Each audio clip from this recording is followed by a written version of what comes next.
Hello, everybody, and welcome. Hello, friends. Greetings. Hello. Welcome, everyone, to the prologue episode / pre-game episode of Campaign 2. Wow. And Pond's back. Welcome back, Pond. Hi, friends. We last week had a chat episode where we talked about how these next 7 weeks we're going to be doing some in-canon one-shots, and today we are doing our little prologue episode so you guys can meet the characters. And I'm super excited about that. But my name's Jen, and I'm your DM today.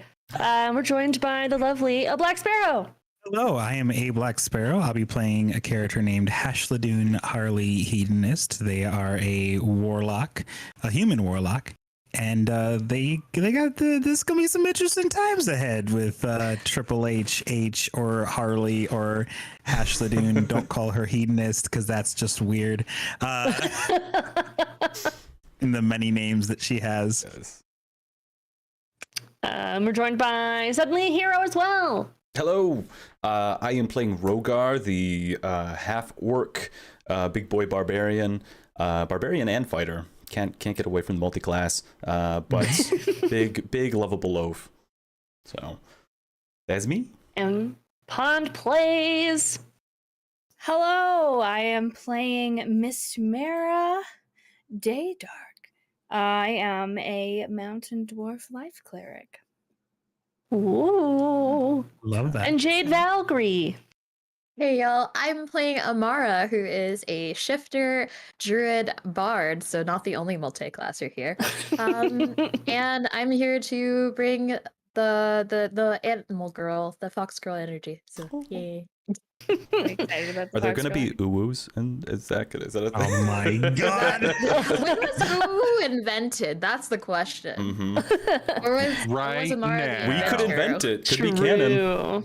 And George W. Ambush. Hello. Sorry, you just took a sip.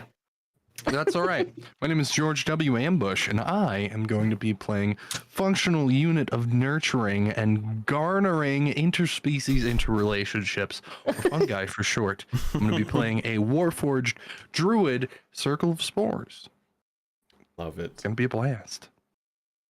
So we're just out here inventing the uwu and being himbos along the way. Energy.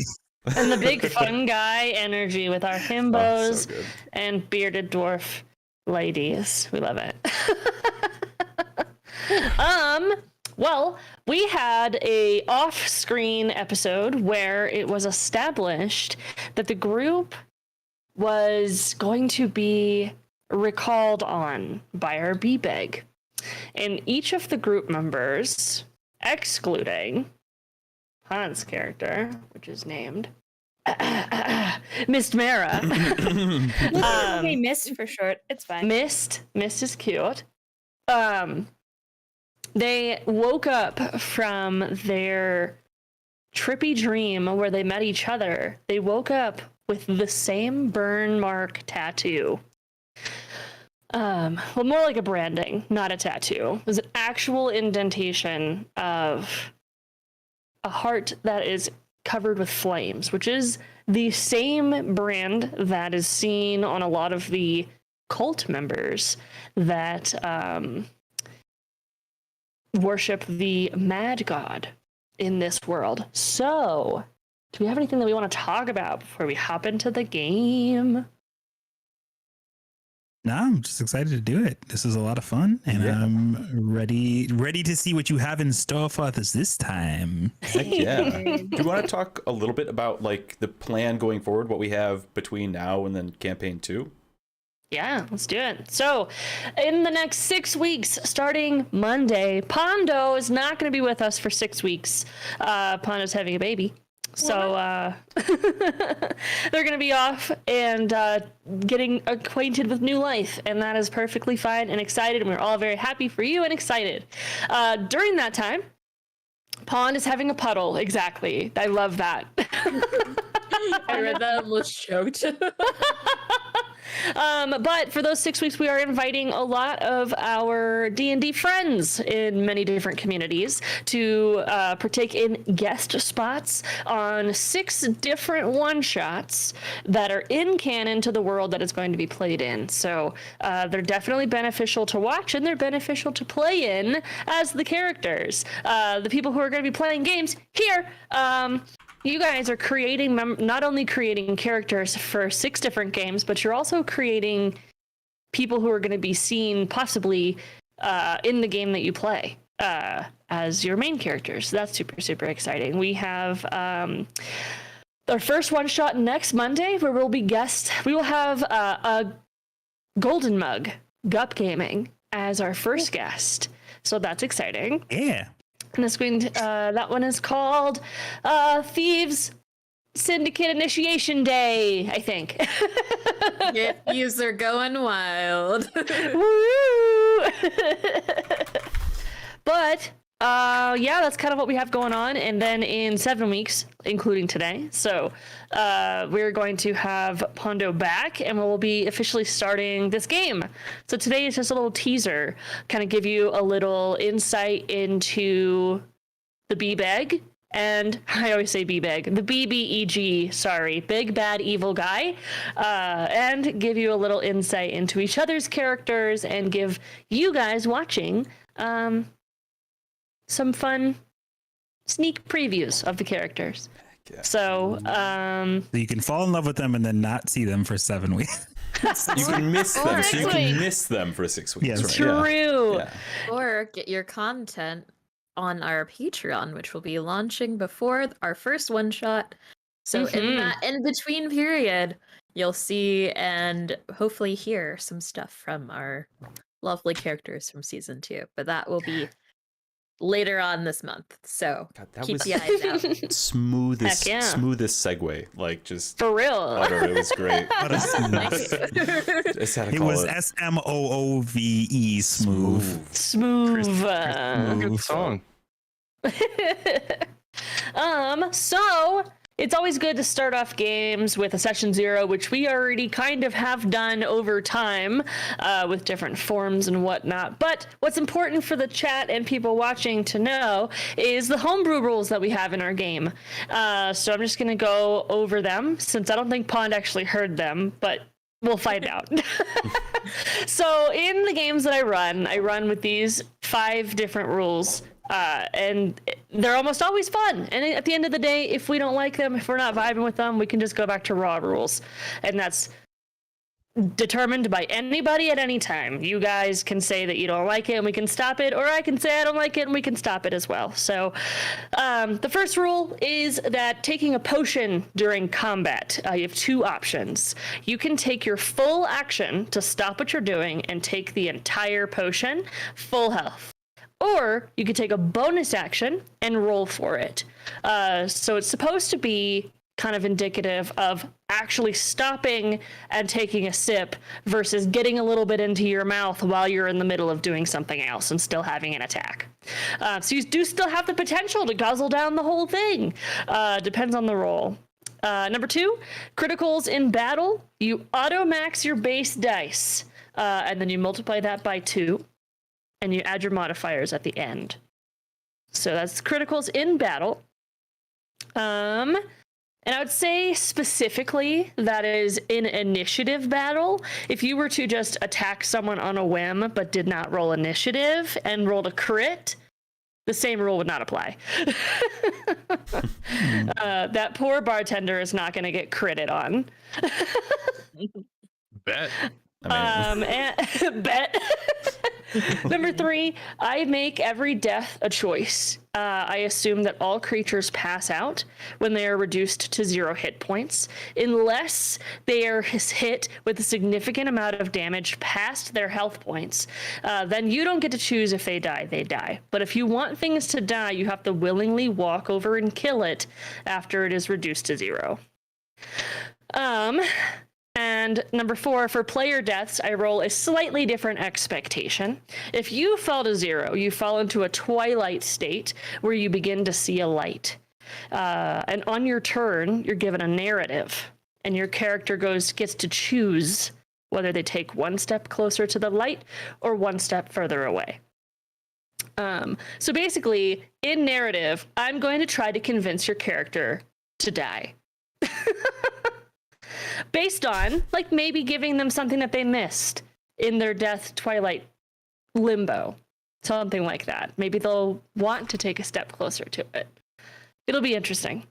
And then number 5, the last one, is that I do narrative turn orders for initiative. So the person who is in front or says that they charged in or had a readied action, they'll go first in initiative. If someone says they're holding back, they say they're in the back of everyone, or they literally say, I want to be last, they'll go last. Everyone else rolls initiative. And that's really it. And the raw rule that I go by is that all nat 20s are critical successes only in combat. So please tell me your total number for all your rolls outside of combat. But that's really it. Any questions? One question, Yes. because I like to be super clear. With your crits in combat, in initiative combat, the way that the damage is done, does that also apply to the things that we are fighting? Do they also It does. fit that way? Okay, Yep. cool. So That's what I thought. I just wanted crits are nasty, but it's Yeah. always fun to get one. It's not fun to get one on you. But yeah, so at the end of the day, all creatures fight in different ways. If something is super intelligent, it might do more damage because it'll know if it crits and might have the ability to smite or something like that. Like, it's gonna be gnarly, but then there's also things that are really stupid, and if they crit, they just take that base damage. You know, it depends on the monster and what you're fighting. But any other questions or anything you guys want to go over? Okay. Oh, I think we're good. Music will start here in a minute, but little insight. Beginning sentence to your world, which I've read on stream last time. In the waxing crescent-shaped continent of Nasai, there are 2 mountain ranges. One on the east that separates the land from the once sprawling and politically prominent city of Zuel, once ruled by gods and left to the werewolves and beasts to get stronger by the Blood Sea. And one to the north, surrounded by purity and followers of the healing, a magical phenomenon and heavily sought-after healing power, protected by dragons in deserted and destroyed lands around the mountaintop.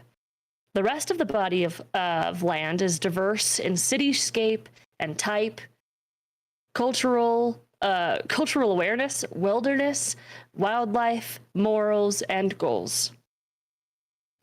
The West, full of orcs, bugbears, Goliaths, and the larger folk, leading lives full of raiding, honorable deaths, and the old ways. The center, vast with forest leading all the way to the healing, said to be growing larger by the soul provided to the soil, untouched by the dragons near the northern mountain, known to have ranger clans, tabaxi villages, and druids. And the east, before the mountain range leading to the Blood Sea, known for its thriving schools and lots of work for adventurers who need coin, from educators who need supplies, gems, and components. Each of you began last game surrounded, sprawled throughout the land. You all fell into a twilight state where you were brought into essentially a wizard's tower and given vague instructions on how to build or how to get through puzzles and become a team, all under the guise that this person had a vision of you guys and they wanted to test your skills. This time, you guys. Thank you, Butt Finder. Okay, so it's Buttspot changed Gnome Finder's name, and then we're like, Butt Me Finder, and now. Oh my god! Now we're here. Why didn't Miss Mara have a brand? Well, We're about to find out. So each of you were originally sprawled throughout the land, but I want you all to go over after you awoke from your trip, essentially. What would your character have done? Would they have continued on with their day like normal? Would they have sought out the other individuals? What do you think that your character would have done? We could start with Fungi. Oh, boy. Oh, the boy. Answers. So Fungi, probably, mostly did his primary objective, which is to, spread the spores all about the forest and make sure that, they continue to find their way outward and just trying to expand his or their fungal friends outward. And yeah, I don't really know. I don't have the map in front of me, so I don't know which direction everyone is in comparison to me. But yeah. You would be in the northmost position on this continent. So you would be the farthest away from everybody. Mm-hmm. Mm-hmm. I'm in the north. Cool. That is north. Gonna go not north then, because I'm assuming I would run out of land. So spreading the spores more inland, since that's the only way I can go.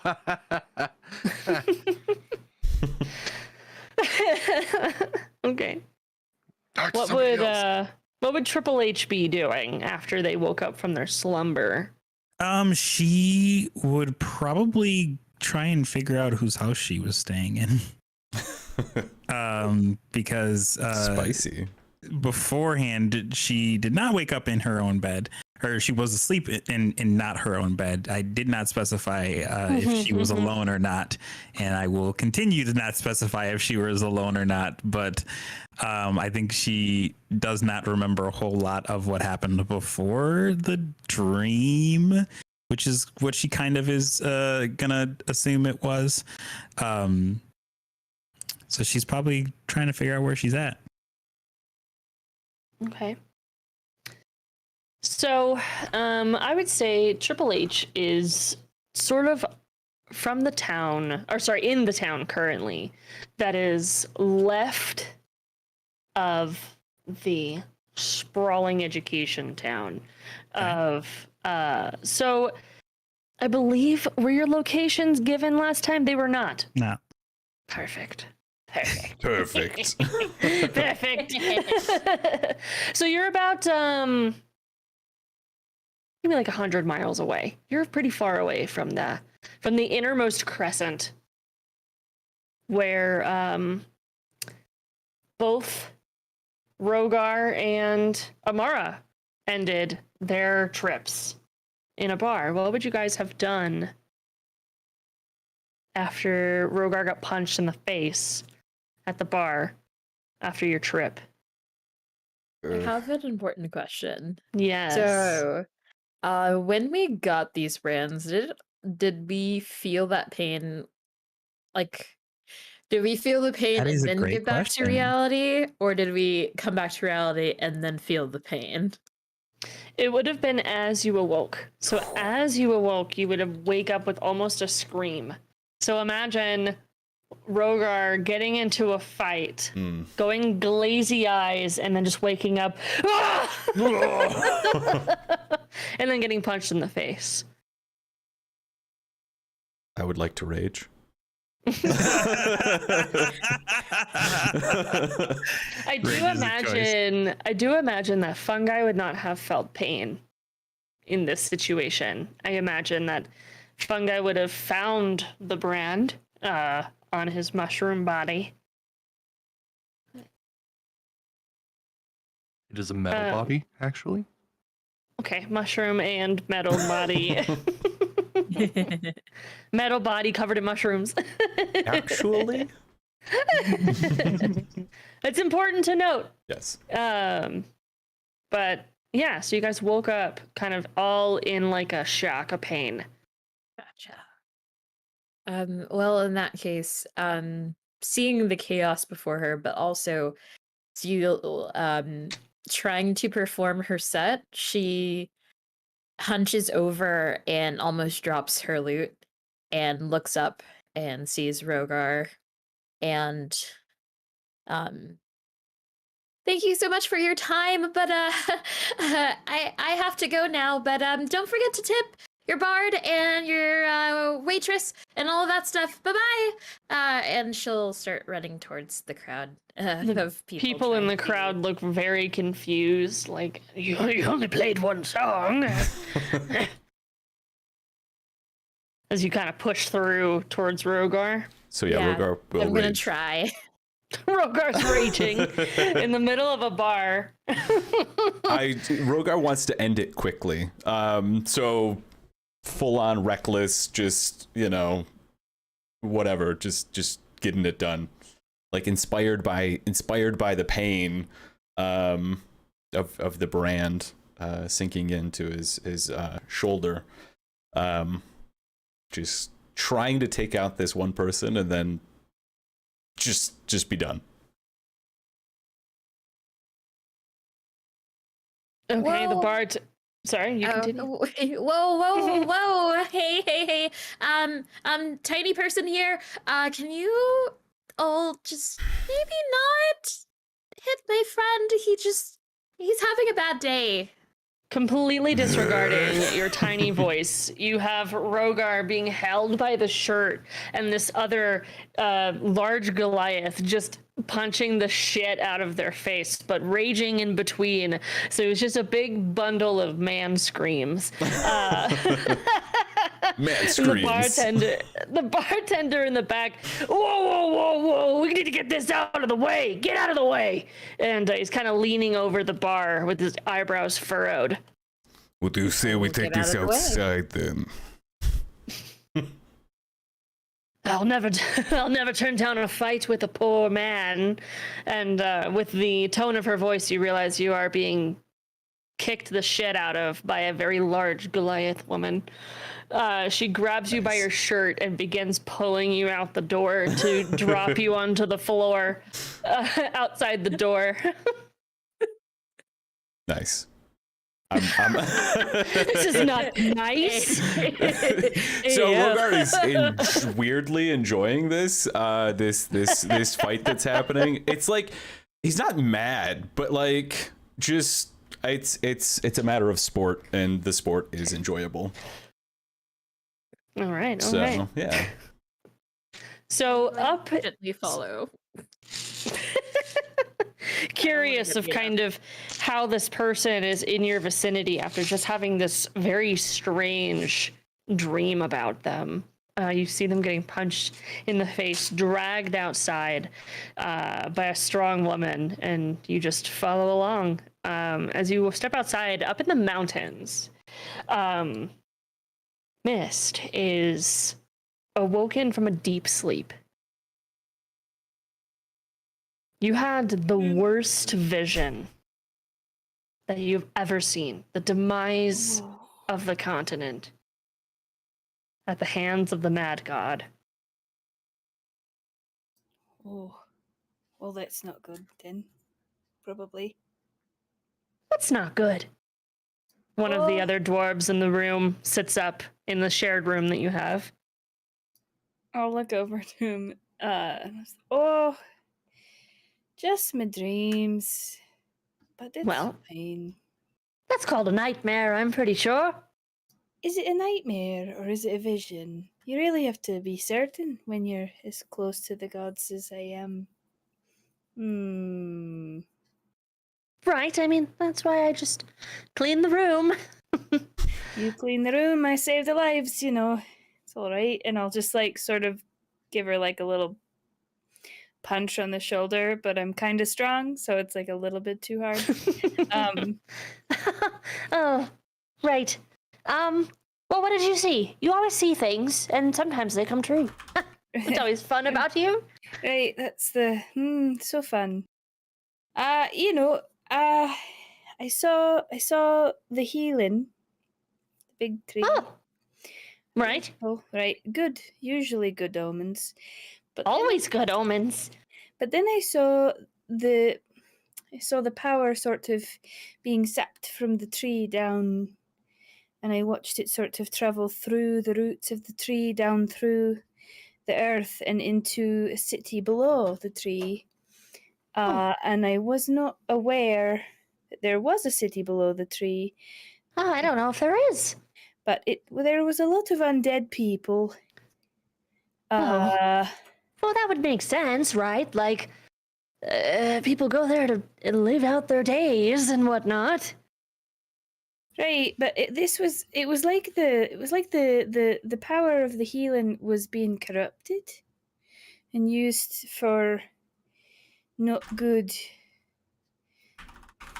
It was like an undead city below the tree, and it was being corrupted to sort of awaken and raise the city. It went from like the nice soft healing light that we're used to like dank, greenish, black sort of energy. So, like a regular forest. No. Right. Like, Sorry, I just prefer okay. Rocks. Yeah, Sounds of course. I also prefer rocks, but sometimes sometimes you have to go out. And I think this might unfortunately be one of those times that I have to go out. Away Oh from no. Well, I mean, you have your shades. I've got my shades. Yeah, it's a long trip and it's really inconvenient, but Right. Gotta be willing. Yes, gotta be willing always. I mean, I don't know what we'll do without our service every week. Without you. But, I mean, you'll be fine. You can run. Okay. It's really easy. You just go up and you say a few words about positivity and love and good shit like that, and then you're fine. It's fine. Everything will be all right. Okay, well, I mean, I always trust you and everything you have to say, so I guess I'll just keep cleaning. And, you say bye when you leave. Of course, I'll come give you a squeeze, and then and then I'd like to go and try and find like another cleric, probably someone who's higher up than me, and just be like, I've been cold, so. You're cold? No, called like. Oh, right. It's a. By who? I think by the goddess herself, or the healing, one of the two, maybe both. Well, that's not our god. It's not normal, but you see the tree being sapped of life, and you decide that probably might be time to do something. Well, you've done a lot to climb the ranks, and it must be a high honor to be called out by another god. You should be in my stance, says the priest. Yes, investments. No, investments. thank you. Yes, Snacks. Snacks, investments, mostly water. Got to stay hydrated. If you'd rather go and investigate this, by all means. No. If you were called, young one, you need to go on this trip. This is your test. This is going to make you known. This is going to give you power. You're right. Imagine being a cleric of all the gods. That sounds stressful. I don't want that, really. All right. Well, I'm going to pack up and... You have a higher power. I've got a higher calling. He says as he kind of walks away. Yeah. Fuck. All right, then. I'm going to just go, you can tell, you get the general sense that Miss just isn't stoked about leaving the mountain at all, but knows that that's what they should probably do. So they're gonna go and get their pack ready and just sort of like strap it on. They find their roommate from earlier. Thank you, honey. So they find the girl from earlier and say, "Well, it's time for me to go, most likely." Oh, okay. Oh, well, that was really fast. That was like a whole afternoon. All right, well, I packed you a small lunch in your bag. Oh, you're so sweet to me. Thank you. That's very. Thank Well, you. you'll be missed. There's like not a lot of us here, but you'll be missed. So you'll be missed, not bad. So I mean, my name is missed, but that's true. will also be missed. So thank you for that. Thank you. And then Mist will do the most awkward fucking hug that anyone like. It's like when when they don't really know how to, so they like is This smaller dwarf woman kind of, tucks into your underarm as she's shorter than you are and wraps her arms around your side and gives you a kind of side hug. I try to like embrace her whole body, like with my, and then I pat her, and then I'm like pat the top of her head. I'm like, well, I'll write letters to check in with you. Keep doing the thing that you're doing. You're doing a great job. Good. And I'll hopefully see you when I see you, I guess. And I'll just like adjust the straps on my pack and immediately like 180 turn and walk away. So as you walk out of the mountains for the first time in years, the sunlight just strikes your face. And you need to put on protective sunwear to be able to even see. I'll pull down my little like my little shades, but not shades. It's like a dark red cheesecloth almost over my eyes, and like adjust my cloak and my shield and my pack, and just say fuck. You set off for the forest, kind of thinking that that's where the most shade would be. And as you're walking through the forest, it's taken days. You've taken many rests on the floor, you've used your pack, you've met lots of animals. Everything is kind of new to you. And you find a large trail of mushrooms along the way. All of them different colors, different sparks. They are clearly on a path. What is Fungi just doing in the forest? Do you like sing to yourself? Like, what do you do while you're walking? No, they kind of like open up the little compartment that's underneath the armor panel, from which these purple mushrooms are kind of starting to burst forth. And it's gonna get hard getting used to that. Does have any. Right, but still. And they'll take a handful of the mushrooms and just kind of put them out so that they'll take root. So, Mist, you're walking along, and it's been days. You haven't talked to a single soul. The sun has just been blaring all day, and you can almost see it over the horizon at night because you're just not used to the outside. Just constantly, slightly sunny. You're so tired of it, your eyes hurt. And these mushrooms are kind of fun to look at. You've seen these mushrooms in your mountain area, so it feels nice to have a little bit of home, kind of like as you're walking. So you follow along the path, and you run along, kind of like the sounds of water kind of getting near, and you find a large character to be described by you. What does your character look like? Who are you asking? You. Okay. I wasn't sure if you were asking me or them. So you see, both of you are going to describe to each other.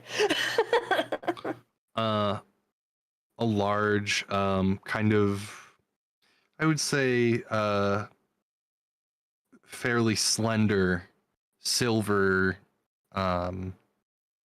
metal person, with what appears to be these purple mushrooms that you were just admiring, popping out from different parts of the joints and from underneath panels, and a large purple head that almost, or mushroom over their head that almost resembles a sun hat, and a large purple mushroom on their arm that resembles a shield. How tall are you? Not too tall, like 5'6".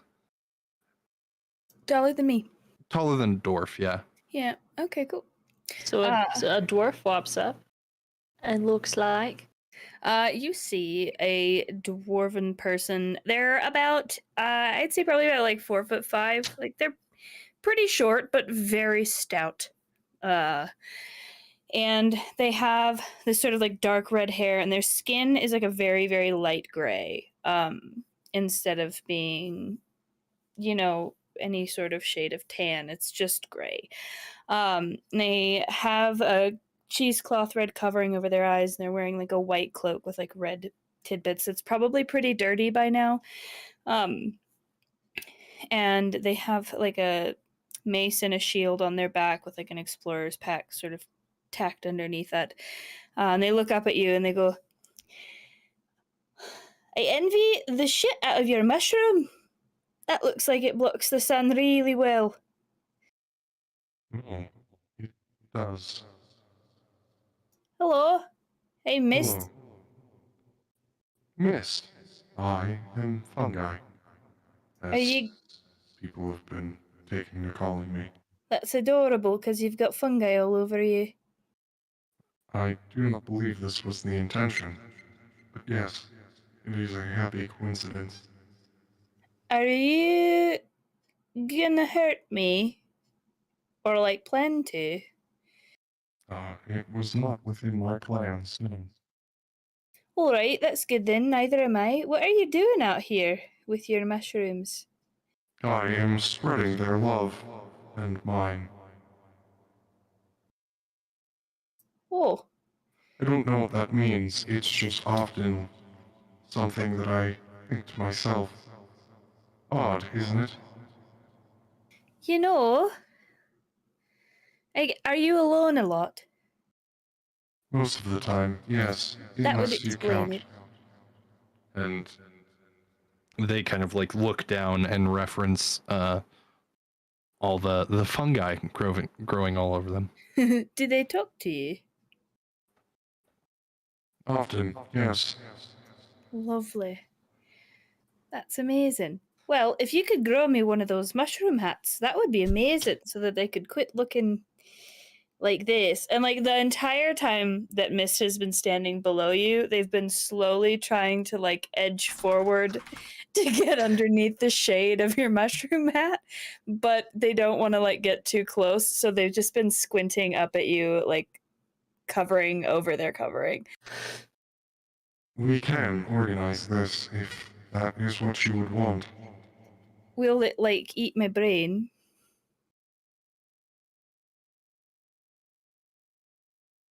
Not that you're aware. Probably not. All right, I might. Well, I don't know where you're heading, but I'm heading to the healing. I believe that's where I'm probably supposed to go. I think. And then you see Mist kind of like look at the sky and be like, yeah? No? A sign would be really lovely. Anyway, I think I'm going to the healing if you want to. We look like we're going the same way. They kind of tilt their head. What is the healing? Oh, the big tree that gives life, and there's lots of people that live there because it heals them, and it's a really holy place. Lots of magic. And where are you going? What are you doing? Are you just out here planting mushrooms in the forest? Is that your whole life? Yes. What a fucking amazing way to live. I've been doing it wrong. Well, if you'd like to accompany me, at least for a little ways, we could talk and get to know each other.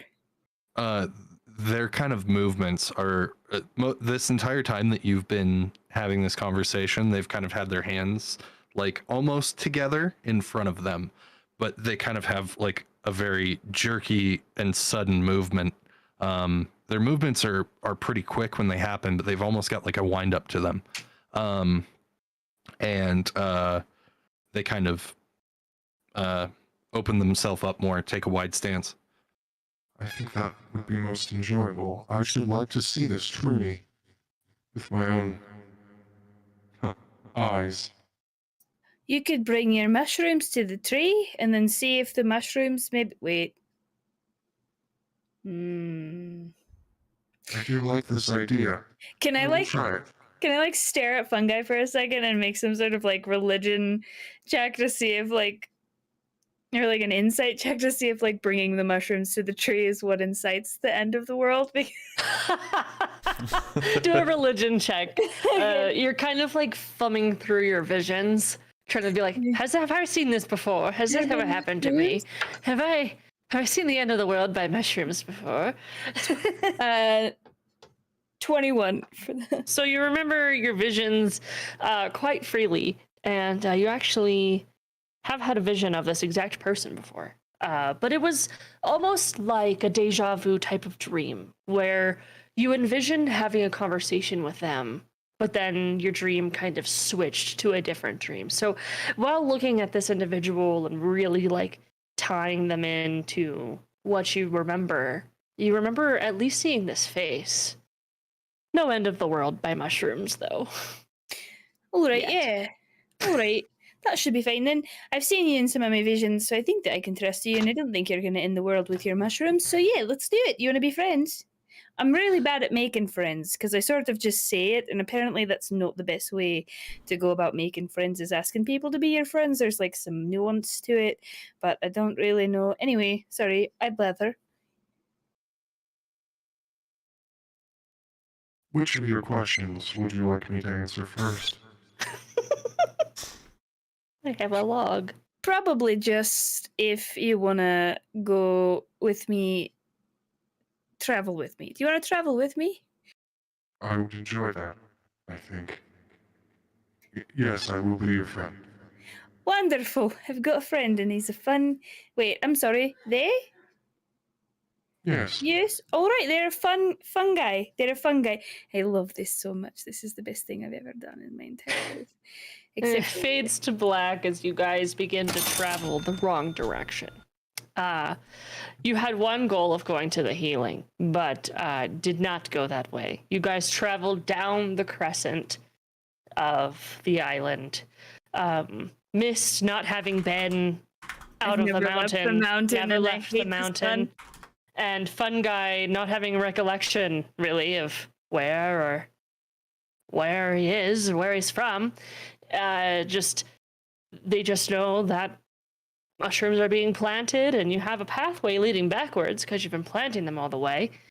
But you guys follow the crescent all the way down, and stop in a town. Days passed, weeks passed. It has been the longest of travels.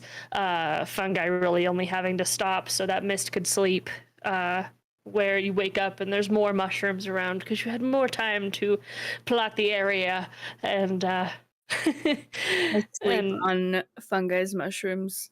Is that bad? some of them are large enough to just have like a pillow. Fungi will let you. They'll just sit there and kind of watch around as you sleep. And when you wake up the next morning, they like it's almost like a like a protected area, like when you're wearing a shirt and there's a sunburn all around it, but that with mushrooms all around fungi. I fucking love that so much. Also, where'd it go? Thank you, Fungi Enjoyer, for tipping $10. Thank you. We love that. Thank you guys. Names are on point today. Yup. You guys are the greatest. So as you guys travel south, towards the city where Rogar and Amara are. You guys, it's been a few days since your beatdown, and it's been a few days since you guys' bad trip. And, like, what would you guys have done in this town? Why are you here? Conversations had. Well. Well. I probably need to nurse my wounds at some point. But traveling to the east, hopefully to find something. I don't know what. Amara would know that this is the east. Well, we're actually already east. This place is the best place if you want to find, like gadgets, gizmos, herbs. I need to go. I need to go. I need to go. But You're leaving already. I am on an errand for a person dear to me, but I completely forgot the list of stuff. What do you and need? she's Maybe going I to, like- could help you with this. And she'll just like rummage through her like satchel, and she's like, here. Yes. Do you know where I can find and then she'll just list off a bunch of like components for different potions. You do not know any of them. I do not know. But we could find out. Yes, we could. Okay, so I guess just like I don't know. I know where the usual marketplace is. So if you want to come there with me, then we could find the stuff. I don't know what you're looking for, but I don't know what you I'm just hang looking out with for me. either. But that sounds nice. Cool. And then maybe you can reach up on the top shelf because yeah. This I could do. And he's So like we shall- squinting because he has like a black eye from getting his ass kicked. Eyebrow kind of poofy outward. You know, So you guys, do you want me to heal that or are you No, it's fine. okay? so you guys kind of head towards a shopping district on your first day, and you see like many carts sprawled along like a very large marketplace, and all of them are shouting different things, like lambs on a log, and then you pass by and you hear the smartest of potions, come over to my cart, and they're trying to like pull you over, but on a quick look, you see that those are just like water with food coloring in them. And you're passing through, you see someone selling fun books, you see people selling vegetables and fruits, someone selling animals, all sorts of things. There's music playing kind of in the center as people are trying to get tipped, as people are passing through the market. It's very bustling and busy. People. Ooh. The books are like really nice. And without really checking if Rogar's gonna follow, she's booking it to the books.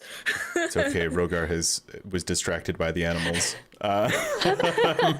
So Rogar, the animal cart is like 2 carts down from the books, and Rogar, you walk up and you're met by this Yonti, who is kind of like a snake-like individual. Their bottom half is slithering, and their top half is like a human female. She has very like angular features, and she has a little, like a boa around her shoulders. It's very large. She's a huge lady, and she turns around and says, hellos. And she like, hellos. Meet Sally's. And she like holds the snake kind of head towards you, and you get the little like tongue blems as it's smelling and trying to see where you are. And Yeah. Rogar gets are you like interested in a companion? down. Yes, maybe. We have many kinds. We have ravens. We have snakes. Of course, we have snakes. We have frogs, and she's pointing out small animal companions, like birds. You look like the type that would like a chipmunks.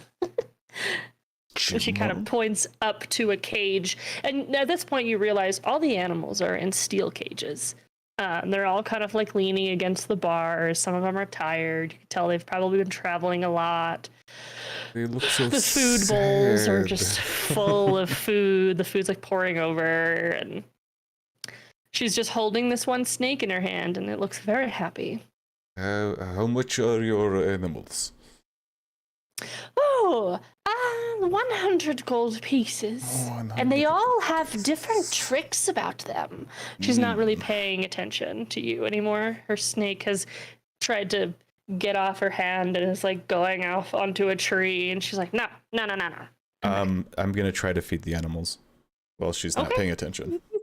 So you kind of walk up to the like kind of steel animal hell.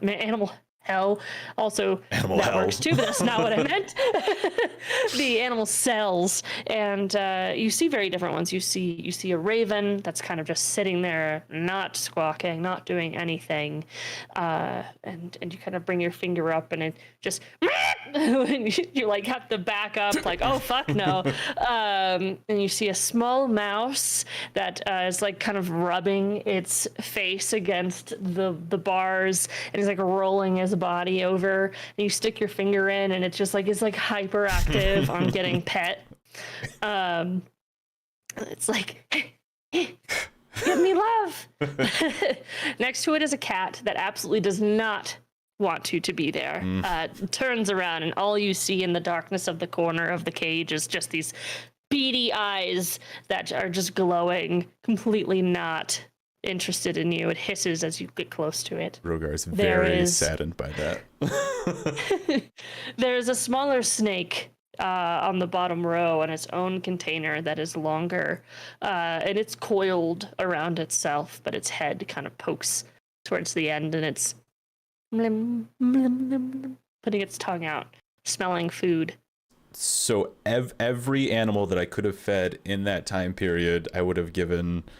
So you gave the mouse some food. I have like rations. I will bust into like a day's worth of rations, like distribute. So you're just like putting little rations in between the cells, the little bars, and putting them in there. And the snake is the only one that indulges in your rations, and it comes back to the door. Good. Eat up, little guy. How much for this little mouse here? The mouse, 25 gold. And if you spend enough time with him, you'll be able to get some information wordlessly to and from. He's a sneaky baby. Okay. He doesn't understand. And but he opens up his coin pouch, and I assume we don't. I don't know if our. You have 225. Oh, yes. Or I think whatever you started with plus the 200. I forgot that we got money at the end of. I was like, oh, I'm broke. I can't afford any of this shit. Yes. What is his name, or their name? Well, to be whatever whose name is it. They don't have a name. No. Mm-hmm. If I names them, I'll keep them all. Yes, I could see why. Okay. We said it was 10 gold. 25, yeah. 25. Yes, 25 gold. Do you have food for him? You can take the food that's in his cage. And she kind of points to a basically hard pellet food that was poured into a little bowl. Does it look like they're eating the hard pellet food? It looks like there's too much of it. I will take the food and the mouse. The mouse is elated. Yes! The cage is opened and it almost like jumping squirrel just flies onto your arm, runs up your shirt and hangs out on your shoulder. And he just kind of is like, his little arms are like around your neck. Best day ever. All right, perfect. It sounds like she was made of friends. I think we have. Thank you for your service Thank you. and your purchase. Have fun. Goodbye. She like Goodbye. kind of like waves a little bit to the mouse, and the mouse, you can feel its tiny little fingernails get harder on your, like it's like hugging you a little bit harder whenever she focuses, like gives it a little goodbye. She's like, no. So as Rogar walks up to Amara at the book counter, you see Rogar has a mouse on his neck. But you've been perusing books.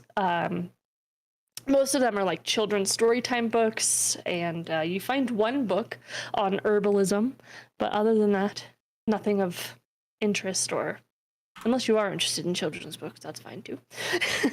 Is the herbalism book, is it like basics or is it like advanced? It looks like a basics, like 101 essentially. Gotcha. In that case, she's just like, yeah, not really feeling these, but I might come back later. But do you? Oh, that's all right. Do you happen to know where I could find these? And then she'll get her like little note. Well, there's lots of wizards' towers in the area. You could always try one of them. I don't know if they give out knowledge for no fee, but you might be able to pay them for information. Oh, I guess it's reasonable. But thank you so much. Sure. And then by that time, when I see Rogar, yeah, Rogar would walk up at this point, like when you're turning to leave. Oh, you got baby! I made a new friend. So cute. And at this time, Amara will cast Speak with Animals. Oh, nice. Hi there, little buddy. What's your name? Hi. I don't have a name. This is my dad, I think. Now. You are literally the cutest thing I have ever seen. Thank you. I'm just glad to be free. Wait, free from what? Oh, I don't know. A cage. I was found in a field with my parents, and now, I don't know. And now I'm here on a neck. Ooh, well, a neck is way better than a cage, but I agree. who put you in the cage? Oh, I don't know. I was asleep, and then I wasn't asleep, and now I'm in a cage, and now I'm not. Now I have a dad. It's great.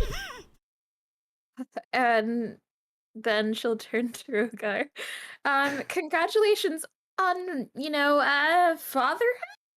But where exactly did you get this tiny cute baby? I got this baby over there with the snake lady. You point, and there's no one there.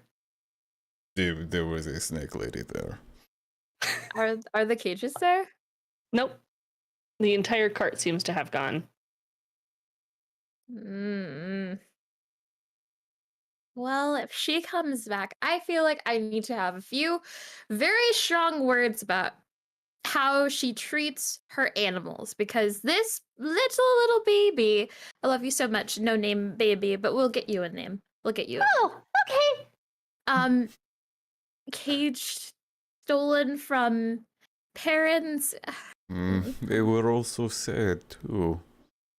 Well, I was only a little sad, but now I'm not sad anymore. He's so cute. I have powers, by the way. I don't know if you need to know that I have powers. ooh, what kind of powers? Like, I could speak into your mind, and I think that's why she took me. I mean, I don't know why I'm here. I'm gonna insight check the mouse. You're gonna insight check the mouse. Okay, roll a d20 for insight. First roll, here we go. I can't believe I said that sentence. Insight check the mouse.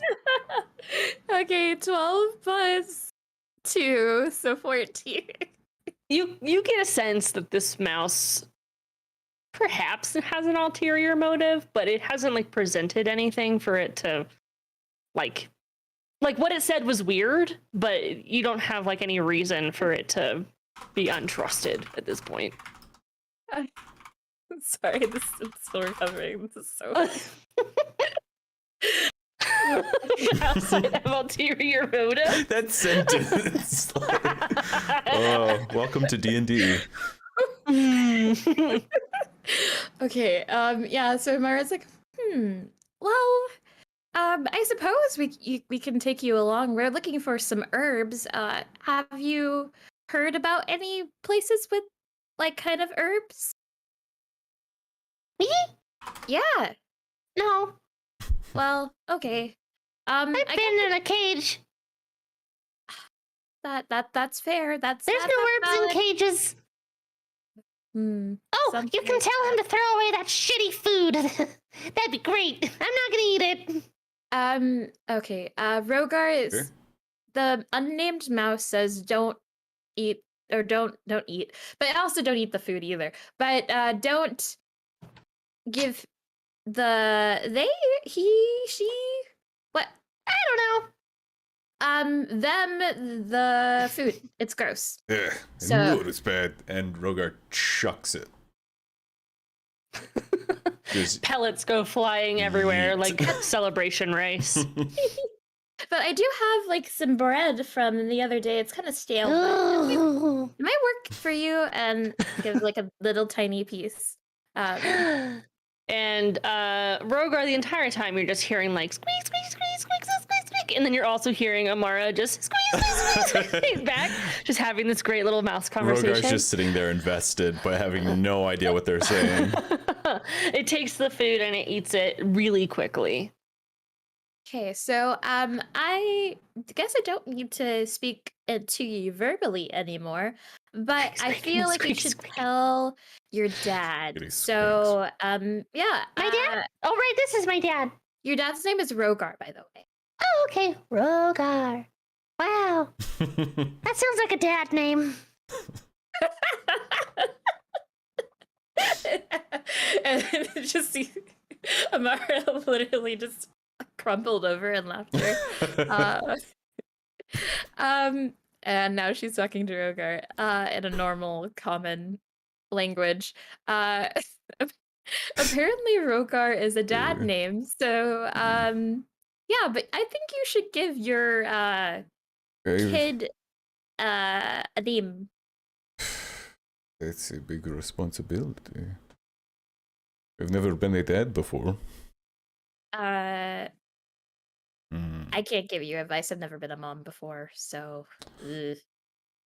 Ugh. I will have to think about this. You know what? I feel like a good, interim name would be Squirt, because he's a little He's a little squirt. Oh, the pets. I give him the chin scratches. Just making like pleasing chin scratch noises. Well, this is great. I can always translate, but also, it seems that little Squirt here can speak in the mines. So that's pretty cool. Yeah. Very cool. The snake lady did say they had powers. She just had a bunch of animals with powers? A bunch of animals with powers. I've never seen them before, but they're very cute. I hope we see them later. Yes. Maybe But we could I still- get more of them next time. That'd be so cool. Just a lot of animals with powers, and you go forth. Yeah, with all my Yeah. And while you guys are talking to each other, it would be a good time to describe what you see of each other. Nice. What do you look like, Rogar? Rogar is a big orc daddy. He's a He's Description over. Yeah, that's it. But no, Rogar is a tall, he's 6'5", pushing somewhere between 250 and 300. Large, muscly orc, but also soft around the middle. The quintessential dad bod. And he has his hair short on the sides, but then pinned back in a bun, and adorned with a little bit of leather. His chest and his arms and legs are mostly all exposed. He's covered in scars, old scars mostly, but he has a newer one that's kind of carved around his eye, with a couple of lines on it, and generally smiley disposition despite looking so menacing. And what does Amara look like? Well, Amara could be described as the opposite, with a towering, like 4'11", 5-ish footish range. And she is a shifter, so she has some of the traits that are a little bit more exaggerated than other shifters. So she has black fox ears and a long, fluffy fox tail. She's tanner skin. Her eyes they look kind of sharp. They look almost not human, almost not like, typical eyes, but in a yellow shape. And she usually carries around her satchel all the time and her loot. Those are 2 essential items, but she couldn't care less about like what else she was wearing. All right. And you guys kind of head off to the wizard's tower to see if they could gather you supplies. And we pan over a city over to Hashladoon Harley Hedonist. I said it all. Nice. The music. Hashladoon Harley Hedonist. Dun dun dun. Yeah. So it's been a few days. You woke up from your dream with the bee bag, saying that perhaps they might need you for your service.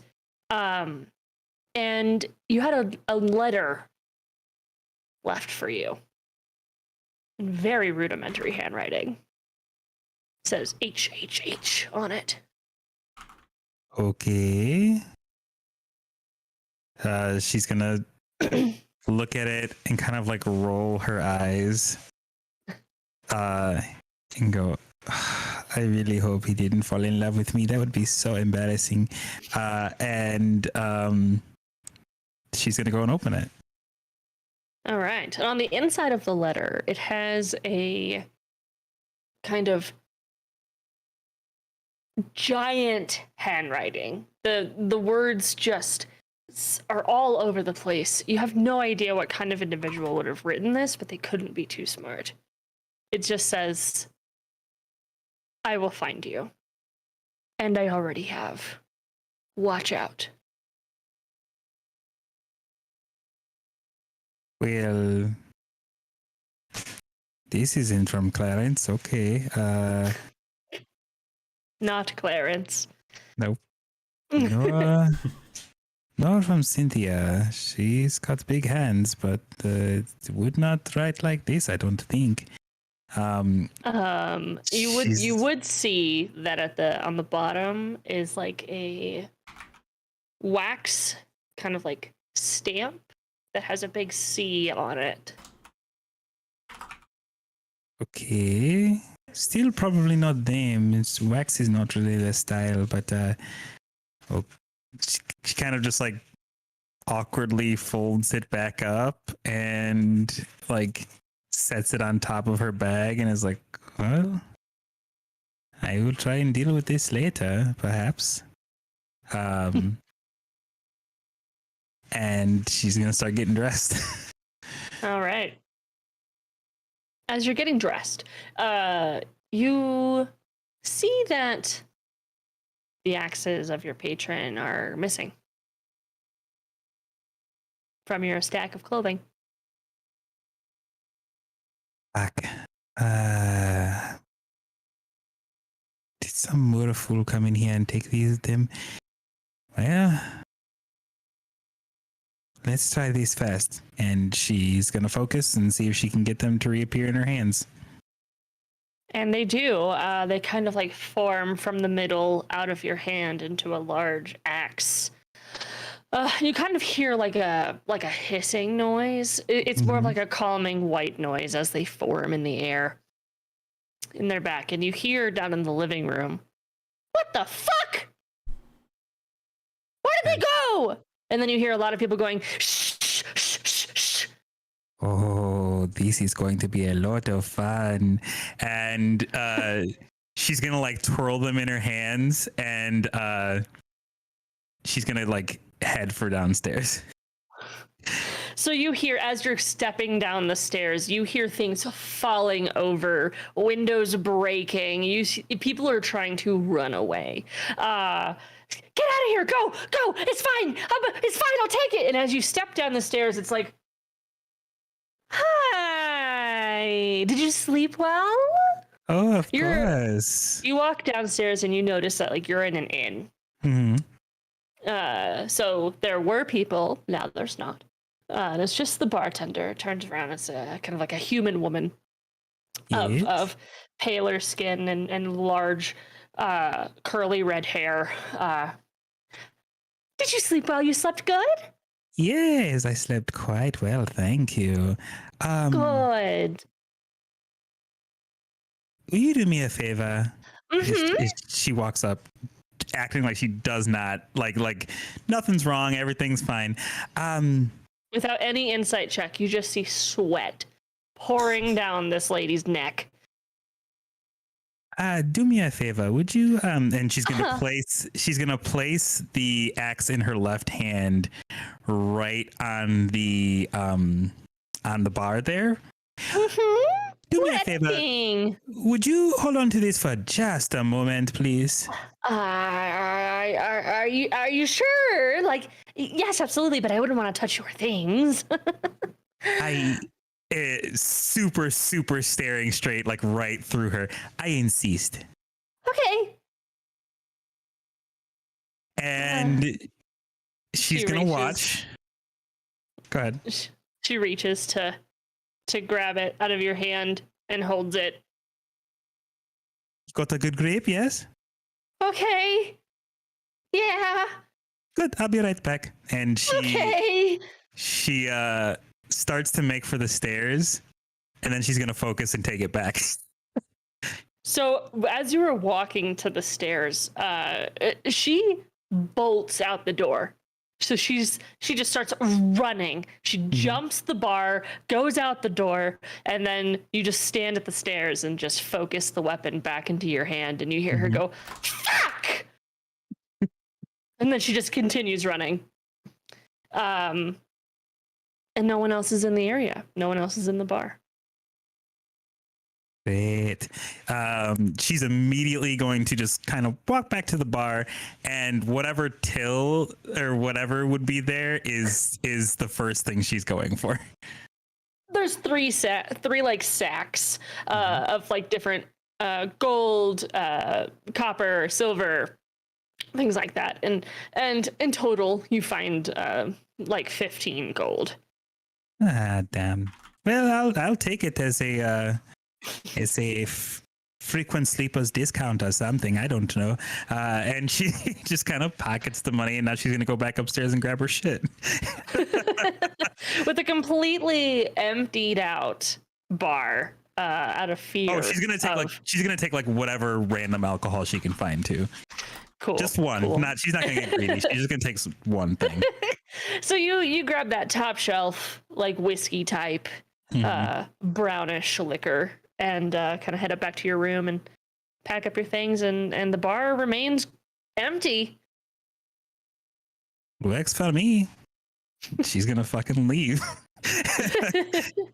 As you go to stand outside, the floor is just very dusty, and there's like tufts of trash kind of getting like blown up into little tornadoes and back onto the floor as kind of like the wind whips through the area. And the town you're in is not super nice. A lot of gambling happens here, a lot of gang activity, a lot of... You don't know how you got here. You didn't start in this area of town, that's for sure. But you woke up here. And as you're walking down the town, roll a perception check. Okay, let's see, huh?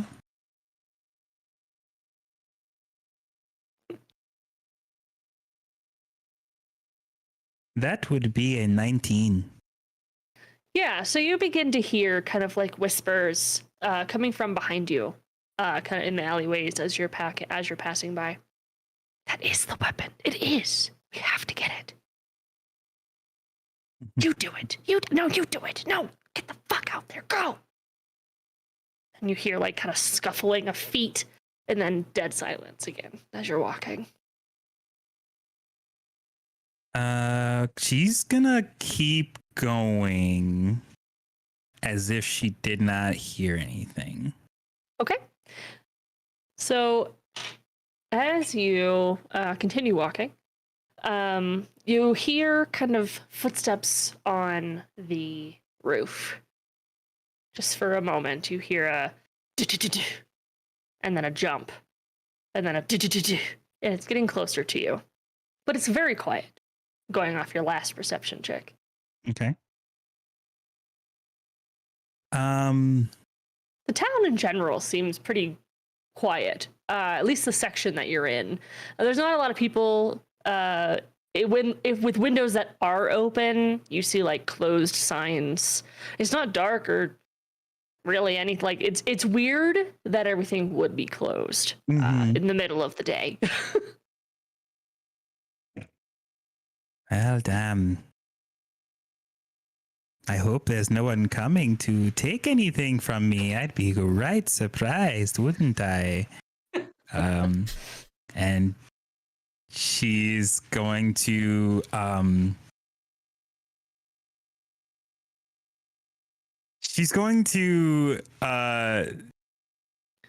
keep one in her hand. She's going to keep the one that was in her left hand in her hand, and she's going to put the right one just like smack in cleavage, like just axe handle all the way in.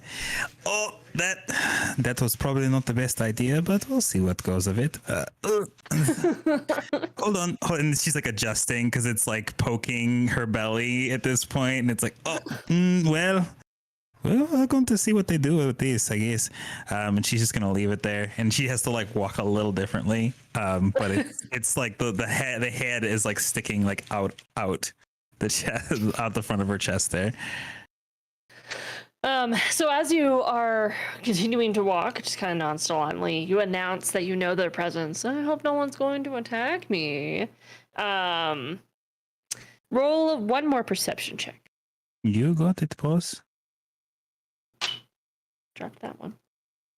It one's a 17. Oh, against my 16.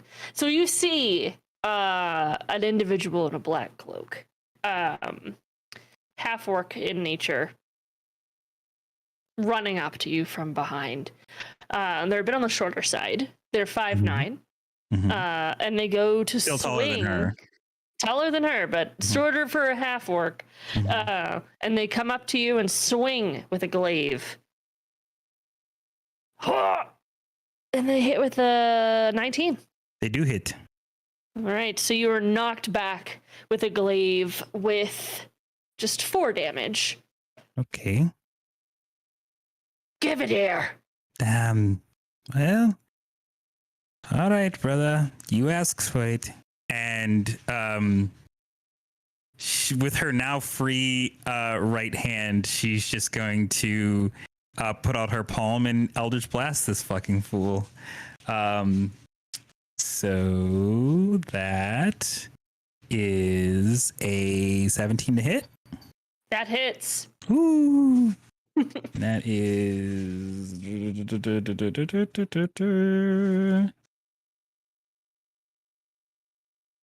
That is 6 points of damage, but Triple H also has repelling blast, so they're pushed back, I think, 10 feet. Okay, I so you think. push this person back, and they slide in the dirt, pushing up more air. And they say, "We're gonna chase you no matter where you go. You might as well hand him over now." Yeah, but the thing about that is I kind of like them, so I don't want to. No. And through your kind of walking through town and being attacked by this person, you hear in the back of your mind a familiar voice that you heard a couple nights ago while sleeping. Just, "I can help you. Yeah, I know. There's more coming. Too many for you to take." Well, you know me. I'm not one to really stand and fight, but let me work a little bit more with what I've got, huh? Just a little more. Suit yourself. I could always just force you to come here. Well, I mean, if you're going to be forceful, by all means. And she's kind of like, shimmying a little bit. In that case, in front of you opens a kind of like floor square. It like sinks in to the floor, and you see kind of like a ladder that you can go down into. Well, Fucko, it was very nice to see you, but I've got to go. Bye. And she just kind of leaps down into this space where this ladder is. So you jump into the empty space, and again, you kind of feel yourself being engulfed in endless darkness as you fall in place for who knows how long. And in the forest, by the river, traveling through along the crescent of the land, mist and fungi, you guys are... It's been a few days, you've been traveling, and fungi, you begin to hear. "I have one of your friends."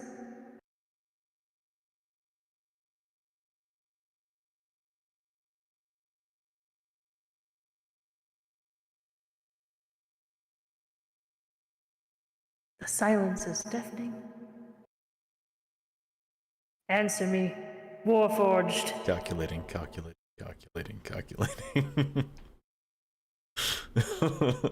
Who said that? It is the familiar voice of the bee bag that had entrapped you. I recognized it. Fungi One just doesn't week know where it's ago. coming from. Ah, okay. So resonating inside of his brain, you just... "What do you mean, who is this? I need you, I'm hiring you, come on!" I said... And just from the outside of fungi's view, Mist, you see like the floor kind of steaming up in a square, and this floor just opening up. But you're not hearing this voice that is in fungi's head. I would probably hold a guiding bolt and just cautiously step towards the steaming floor and be like, "The fuck is this?" And inside, you just see a ladder, and it seems to go into endless darkness. "Are we supposed to go in this?" "There's a hole over here with a ladder." Tell them yes. There's a voice that is telling me to tell you yes. "Is it one of your mushroom voices?" No, it's completely different. "Do we trust this voice?" don't understand what you mean by trust. Like, you know how I sleep near you and I trust that you're not going to kill me in my sleep, right? That hadn't occurred to me. Right, which is why I trust you. So, like, is this voice potentially going to kill us in our sleep, or is this a safe hole to go into? That is unclear. Alrighty then. So, are you going?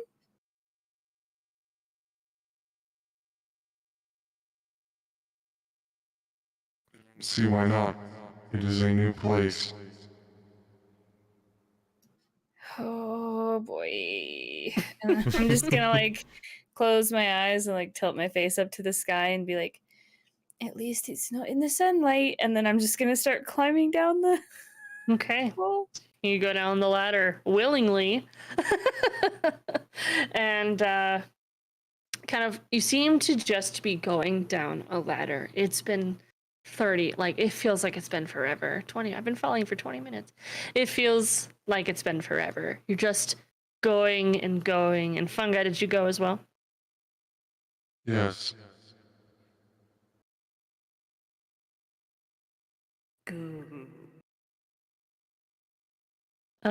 So in the city, outside of the wizard's tower, you both begin to hear a familiar voice. Remember when I said that I was going to need you for something?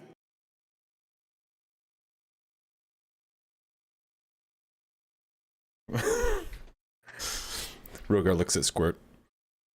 Squirt looks at you like, "Wah." Is that him?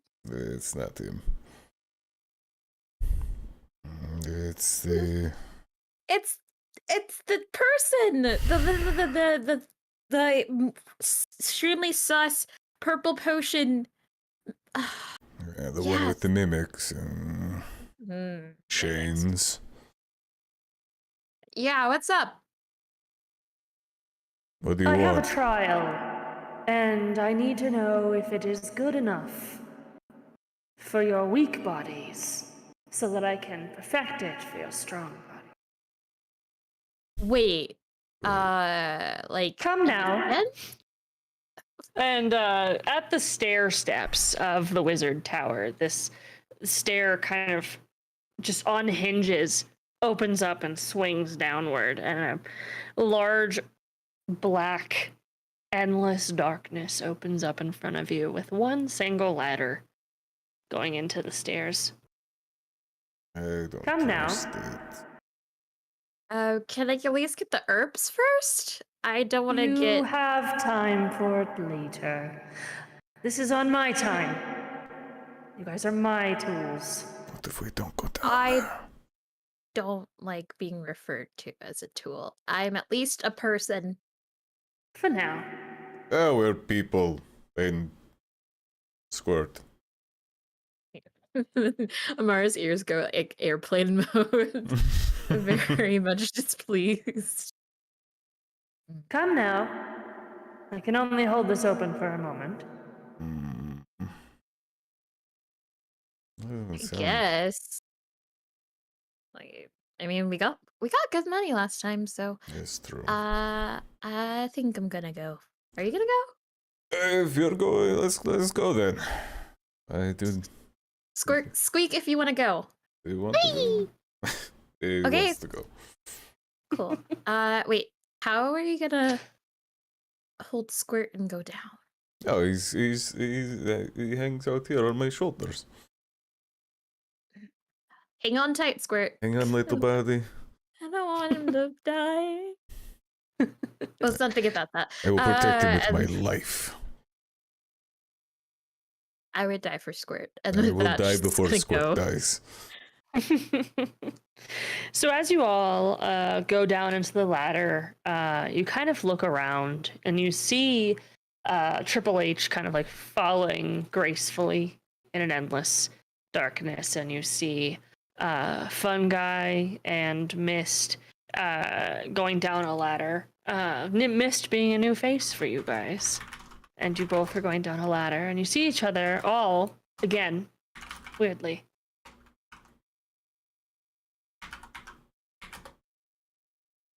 Wait a minute. Weird. Hello there.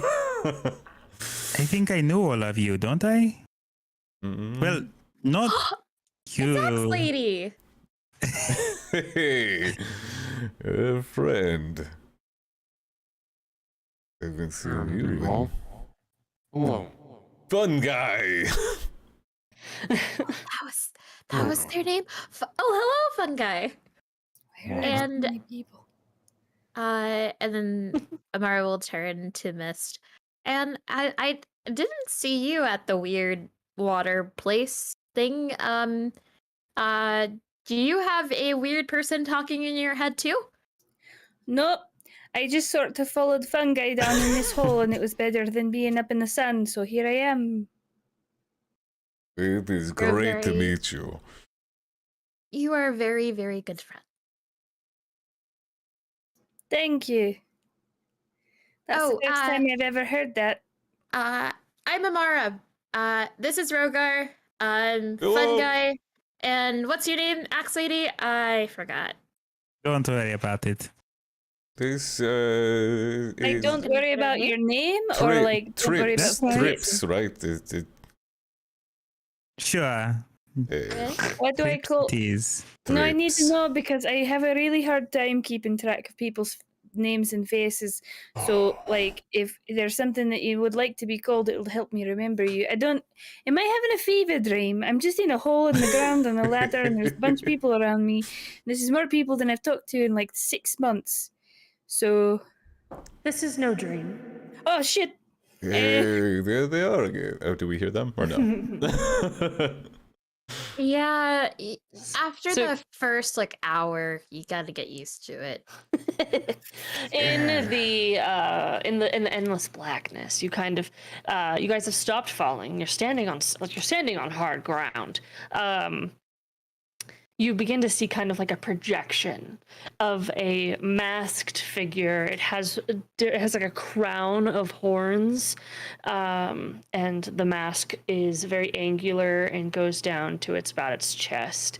And it just has a whole slit across the front. You can blame your friend for your servitude to me. I mean, I climbed into the hole pretty freely, so I don't really blame them for much, but, like, who are you? You'll find out soon enough. Oh, I don't like that, though. Do I just call you, like, terrifying hole lady? Yes. Very weird voice. I think weird voice is kind of cool. Lady. Perhaps ask anybody in your towns about the Mad God and the followings of them. Oh, And fuck, see. the Mad God! Is the Mad God a woman? No. The Mad God has been passed for many years. Can I roll a history check on the Mad God? Yeah. 12 plus 1, so 13. All right. So the Mad God. You guys are. Your history of the Mad God would be, he used to be a chaotic father of one of the other gods of the old world. He was ripped from his position of power and kicked away from his house. He located ancient ruins in his travels, and he discovered magic. He brought the magic on a long journey through like neighboring mountains, and he made home with the mountain dwarves who were depleting the mountain and didn't have safety. He provided the safety, defenses, and strength to the mountains and went back to the original town where he was kicked out of, only to learn that his daughter, the water god, had been killed by serpents. He was driven mad and lived up in a tall tower, neglecting his duties and his life, and plotting to take over the world. People who follow the Mad God typically have like strong emotions, They have strong ideals of family and expedition and glory. Is kind of where you would understand about the Mad God. Oh yeah, the Mad God's like he's like a dude, father, that's really important. And he kind of got like kicked out and then went on a long journey, discovered magic, come back, and then his daughter was dead, and he was like, my daughter's dead. And then he went into the tower, and then no one really heard of them. But yeah, there's a lot of people that follow him, and they're kind of like intense. This are we followers of the Mad God? Or... No. Are you? I mean, I'm not picking up any like intense. I went down the vibe. ladder. Right, I'm despite the fact that I am still very much falling, I guess, for him. I'm not following him, you know. No, I don't. But know. them, I don't care. Whatever they wish to present themselves as, it's none of my business. I followed them down the ladder, though. So. Friends? Well, maybe we're like temporary hires, like intern. What is it, God? Well, they're like the you know how you spread your mushrooms? Yes. You're like a god to the mushrooms because you're like helping create them and guide them and put them in the places where they're supposed to be. And then gods do the same sort of for us. Some of them are benevolent, some of them are malevolent, like the Mad God's supposed to be. But like you're like a god to the mushrooms, sort of. But the mushrooms aren't really cognizant unless they are, and then they might be. But does that make any Great sense? follow-up question. Do we live inside these gods? No. Do the fungi, Hope not. the mushrooms live in you? As you look over, there's definitely like mushrooms like bursting from certain like panels and their joints and Shit, that makes sense. They worship. And me. now would be a good time for you all to look upon Triple H, and Triple H describe what their character looks like. Oh yeah. Oh, hello. Yes. So she is. She stands about like 5'4" or so. Very, very curvy lady. Just very curvy. Chubby face, freckles. Her hair, which is kind of like, because she's falling still somehow, her hair is like kind of like up, but it is like faux lock kind of style. And she has one axe in her hand and another one in her ample cleavage. Her ample cleavage. Do you Yes, she's attack very with ebony your bosom? skinned. I'm sorry, say again. Do you attack with your bosom? Is that why? No, I was tempting some bandits to, get a Oh. little fresh, but it turns out that our mutual friend decided he needed me before I could test my little theory. So here I am. Right. All right then. Well, Have you tried to attack It's a good with your bosom? Well, I don't make a habit of letting people get so close to me, so... No, but now that you bring it up, I might, call it a little Hatch Ladoon surprise or something like that. I don't know. I would worry about like perhaps it cutting this flesh of the bosom.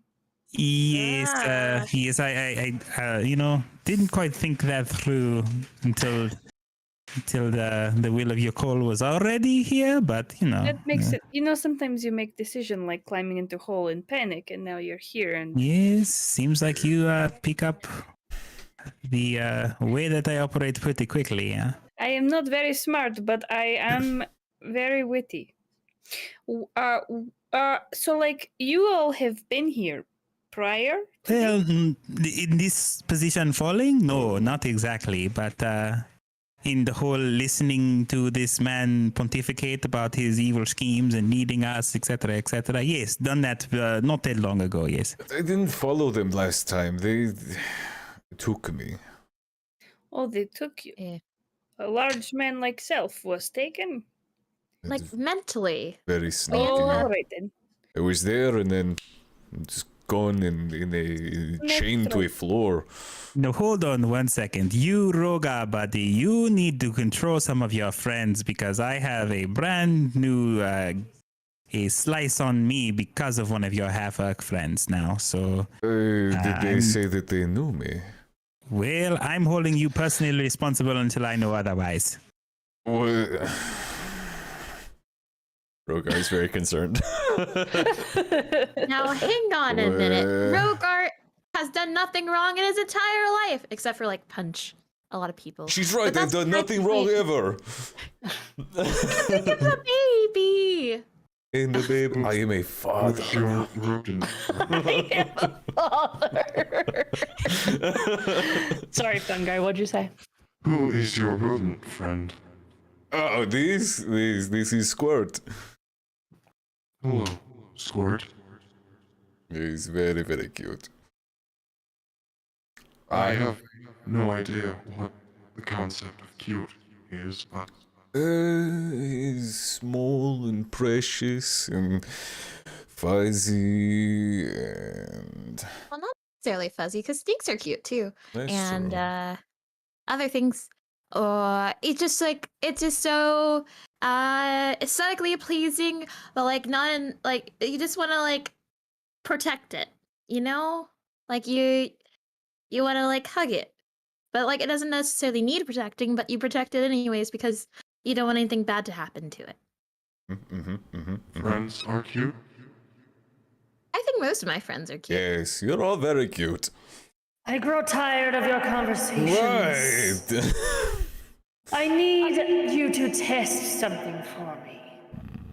I had a vision, since you're new, that I was going to be destroyed.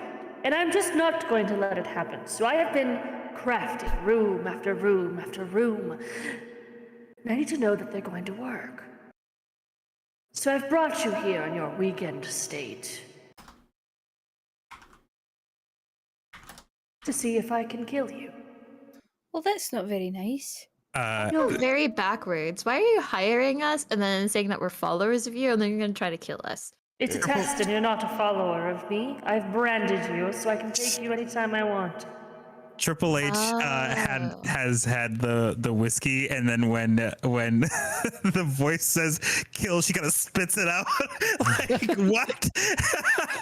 Like she's just falling, drinking whiskey, and then she just hears "kill you." She's just total Miss- take. Like I'm Miss sorry. standing right next to Triple H is just like, I have crafted this pocket dimension for you. If you were to be reduced to death, you will simply wake up outside on the floor.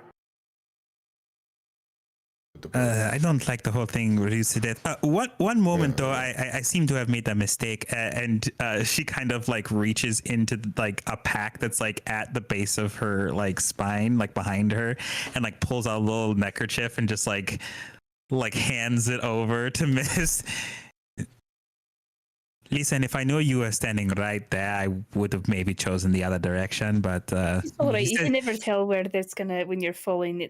You're all right. It's fine. You know, at first I was going to ask like, hey, it's kind of weird that you all is kind of just like naturally descending this ladder and I'm falling somehow at the same speed as you all. But then I decided, hey, I had some free whiskey, so I'm just going to drink that. And then he said the thing about killing, and well, Right. now we're here. So Yeah, honestly though, if you could like maybe you wanna Enough talking! And as you guys are having conversation, you have all need to make a dexterity saving throw as you hit the floor on a hard surface in a light way, but you feel these black tendrils reaching around your limbs.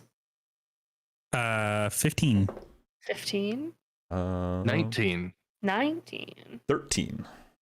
Okay. 3. Ignore Okay. the roll on D&D Beyond. I did that after I rolled for some reason. I was like, 20. What did you say? A dirty 20. All right. So, Mist and Fungi, you guys remain standing as black tentacles in kind of wrap around the ankles and wrists of the group, including Amara and Rogar and Triple H. And you guys are pulled to the floor quickly. And one of them is going over your throat. And you take him. Oh no. Oh no. Is Squirt okay? Squirt is fine and will always be fine, just so you know. Cool. I don't want to harm a tiny rat. Thank you. 6 bludgeoning damage as you guys are reduced to the floor and smacked against it. Is that the people who did not save? Correct. Cool. And you are restrained. The other tentacles, you guys mist and fungi managed to whiff them off. As the face of the wizard kind of enlarges in the blackness. I have one task for you, and it is to not die, because I need to test my room. Now get to it. And the face kind of like fades away, and you guys are kind of like the light forms from the darkness kind of in a bubble around you, revealing kind of a large stone room, gray in color and familiar almost, but no chains this time. And the room has 4 doors. The western door depicts a storm on a coast. The northern door shows a wildfire in a forest. The eastern door shows a calm rain over a pond. And the south door shows a man controlling each of the 4 elements, like a powerful monk. And inside the room, you can also feel a slight draft. Looking around, you can see that there's several different holes in the walls. Wind coming through all of them, kind of creating a whoo sound every so often as the wind hits it just right. What are we supposed to do here? Are we We're still restrained? supposed. You are. And with that, we'll take our first break. You're entered. Dun, dun, dun, dun.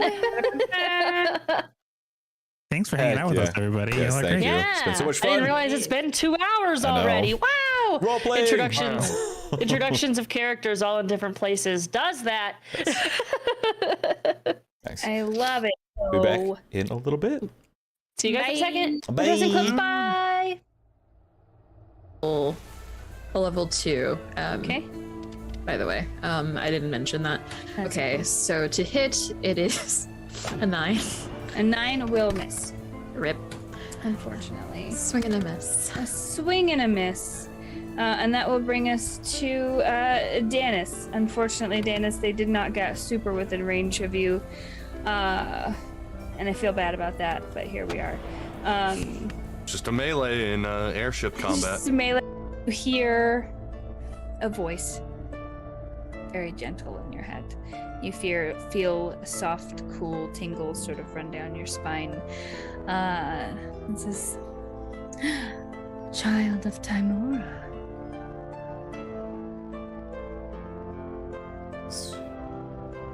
What is this? Who is this? Which god is this? Well, I know who Timora is, but No, like, I know, but this is not Timora. how did you get this number? New phone. Who knows? That? May? Yeah, you. Ooh, I mean, You attacked us and you have more tears on your face than the person who died. did you watch him kill everyone? Oh, yeah. No, I didn't. But I've seen it before with animals. I killed a man. I watched you kill like 7 of us. He's just like, he's significant. Perhaps rich things don't sit well with me then. Is it rich things, or could it be? You like Rowan?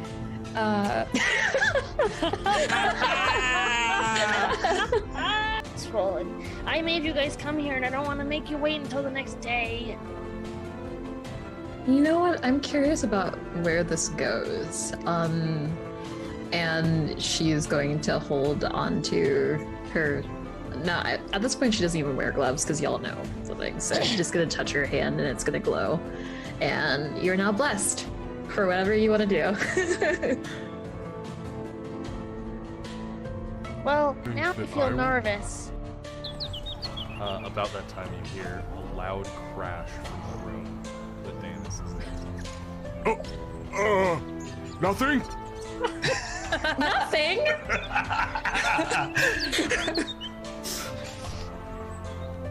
And Rowan's gonna walk towards whatever that noise was. Yeah. Danis is quickly like picking things up and putting them into his arms, and he kind of like wheels around and looks at you. Holding muffins, also looking at you.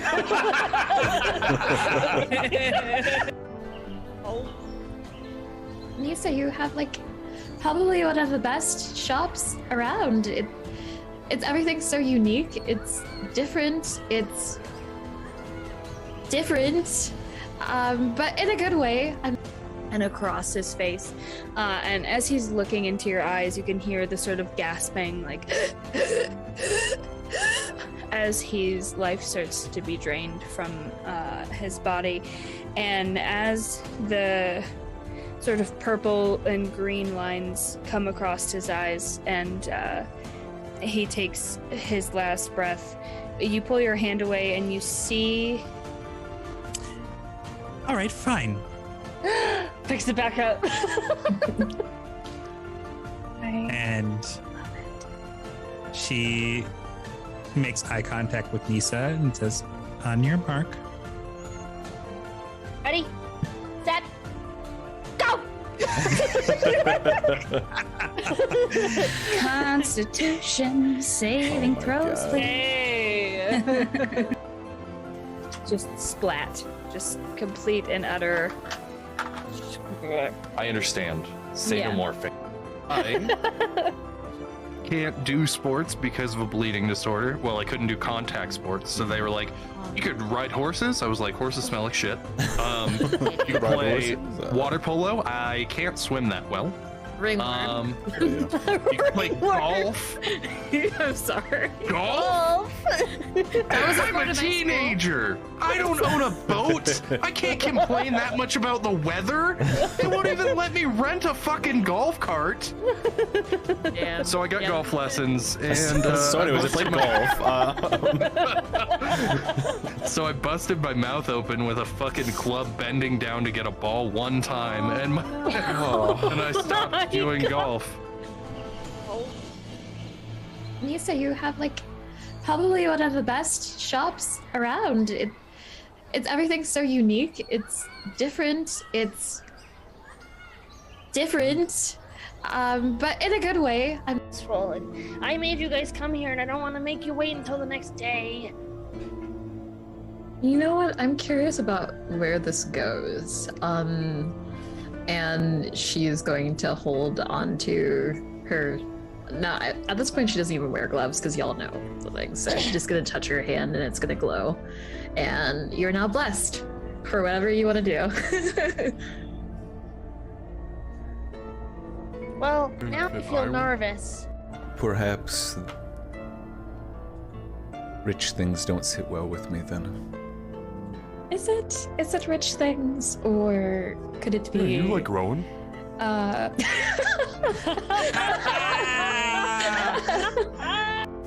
Just splat. Just complete and utter. I understand. Say Yeah. no more. I can't do sports because of a bleeding disorder. Well, I couldn't do contact sports, so they were like, "You could ride horses." I was like, "Horses smell like shit." You could Ride play horses? water polo. I can't swim that well. Ringworm. You could play golf.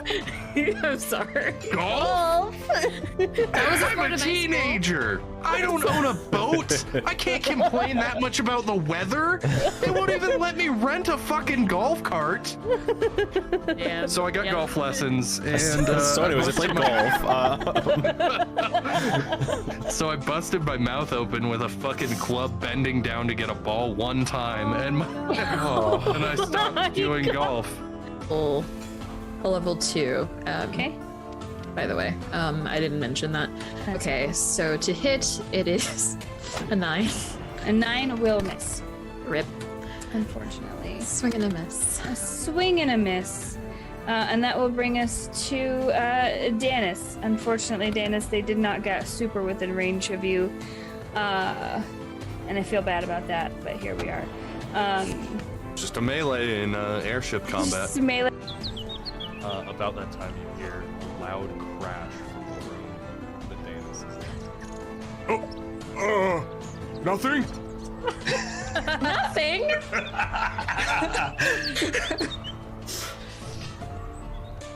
And Rowan's gonna walk towards whatever that noise was. Yeah. Danis is quickly like picking things up and putting them into his arms, and he kind of like wheels around and looks at you. Holding muffins, also looking at you. You hear a voice, very gentle in your head. You feel a soft, cool tingle sort of run down your spine. It says, "Child of Timora."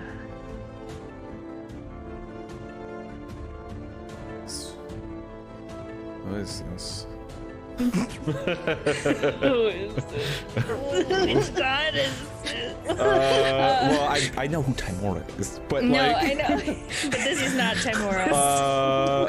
how did you get this number? New phone. Who knows? That, May? yeah, you. Ooh, I mean, You attacked us and you have more tears on your face than the person who died. did you watch him kill everyone? Oh, yeah. No, I didn't. But I've seen it before with animals. I killed a man. I watched you kill like Gets 7 of close. us. He's just like, he's significant across his face. And as he's looking into your eyes, you can hear the sort of gasping, like, as his life starts to be drained from his body.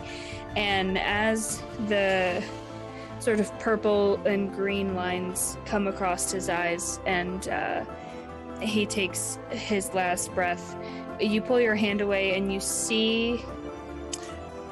All right, fine. Picks it back up. And she makes eye contact with Nisa and says, "On your mark."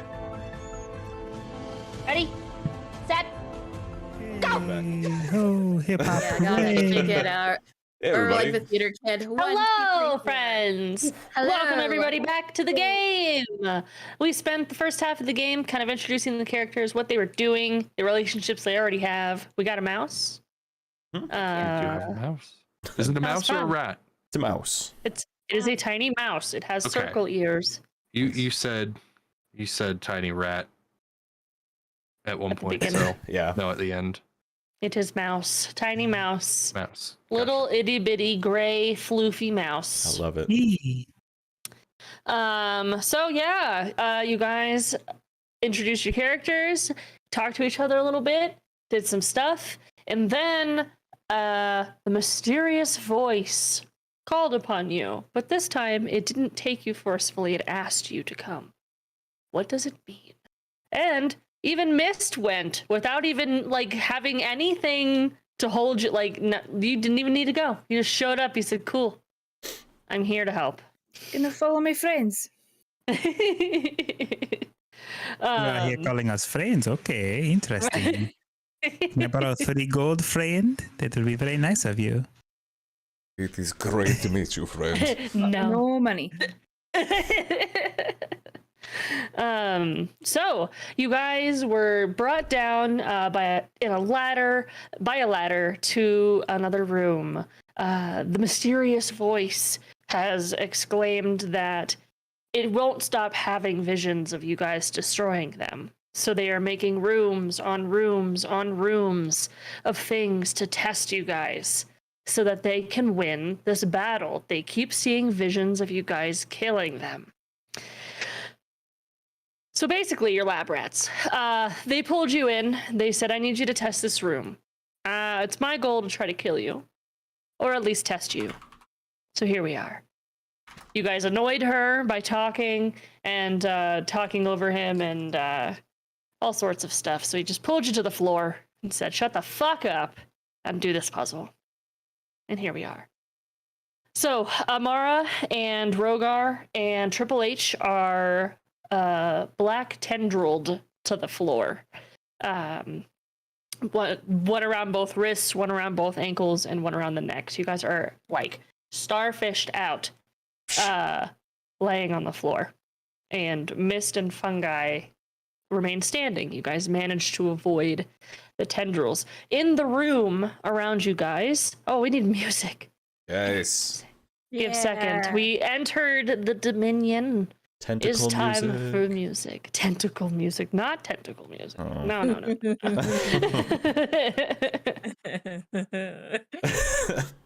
It's enough internet Oh, for no. today. Yeah. Oh boy. It's in the other Discord. Oh, it's in here too. No. It says we It don't should support be. YouTube anymore. Oh. I'm sorry. I should have figured Spotify. this out. Okay, it's okay. Yep.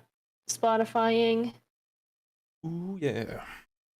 I have a spooky playlist, but it has lyrics, so I don't think that that's No, appropriate. no lyrics. That would be way too distracting. But thank you. Yeah, unless you want to Give hear like second. Ghostbusters in the background. Sorry, friends. No, you're fine. It is okay. Who knew? Mm-mm. Once again, thanks everybody for all the great donations and stuff. We Yeah. really, really Oh, yeah. appreciate it. Yeah. That reminds me. While I've got a moment, Yes. Thank you, there's a fungus among us. for Talk taking louder. 20 Thank you, there's a fungus among us. For tipping $20. Hey, Hell yeah. Little fungus. we are more than halfway over to the second goal. Yeah, Y'all that's are great. incredible. Goodness. oh, I'm so Heck yeah. excited. Boards are I'm really excited to get an official logo, like a professional logo. Yes. yes. Me I as love well. the hard work that we've created with this logo, Mhm. but I want They want more. material Um, girl. Material So logo. thank you to the Grumpy Pear and Positivity Gamers for the recent follows. Thank you. Yeah. Welcome in. Y'all. Welcome in. Very nice. Yeah. Appreciate that. There it is. Okay, we need to I knew have what it was. streamer mode on. Oh no! Who did this? Oh wait. Speaking Ah, of there Dragon you Age. Okay, so should be able to skip. Very serene. It was so peaceful. Yeah, like this is not. This is all way too nice. I hate it here. If we ever have an intrigue bad. episode, the Orlais theme from Dragon Age Inquisition is exquisite. That's all I'm gonna say. So good. Don't worry. I could say more about it. We can talk more about it. Yeah. We can talk a little bit about our goal as well and what all that's going to get and why we do that. Yeah, let's do that. Yes. Please. Have a Yes. checklist, or like there was a checklist.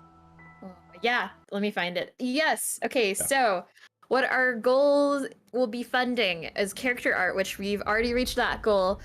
We also need a logo for commercial use because you need to, one, pay your artists because you should, and also two, pay them more if you're gonna like, you know, use it for business stuff and put it on potential like merch or like stickers and stuff. So that costs more. Emotes obviously through Better TV, so we can have them, you know, not being Twitch affiliate.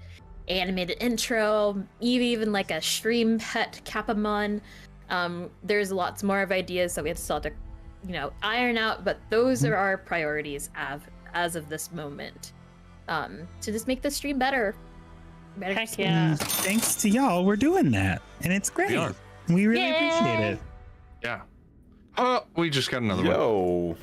TV Wow, man. TV man. TV Thank you so much man. for the $30 tip. You guys, Thank so you. nice. So Oh, very nice. kind of you. Thank you so much. Appreciate you. And the cool thing about like the tips coming in the way that they do is that we get 100% of them, and we don't have to line the pockets of Amazon and play that game. So you guys are gonna get emotes for free. We're gonna get all this cool art stuff, and Yeah. it's all gonna be it's nice that like this is so like movie trailer exciting. I thought you said booby trailer. Movie trailer, That yeah. too. Unless. But no, it's. Don't worry. it's Now amazing. that I know that YouTube videos are not supported by my music player, next stream will have more fitting music that I have planned and prepped. So sorry, things are gonna be a little weird now. I had prepared a thing. There. I know. Unfortunate. This one is very movie trailer-esque. It's also super loud at 1%. Next. Okay, so you guys, are we ready to hop back in? We are. Yes. Ready. Okay.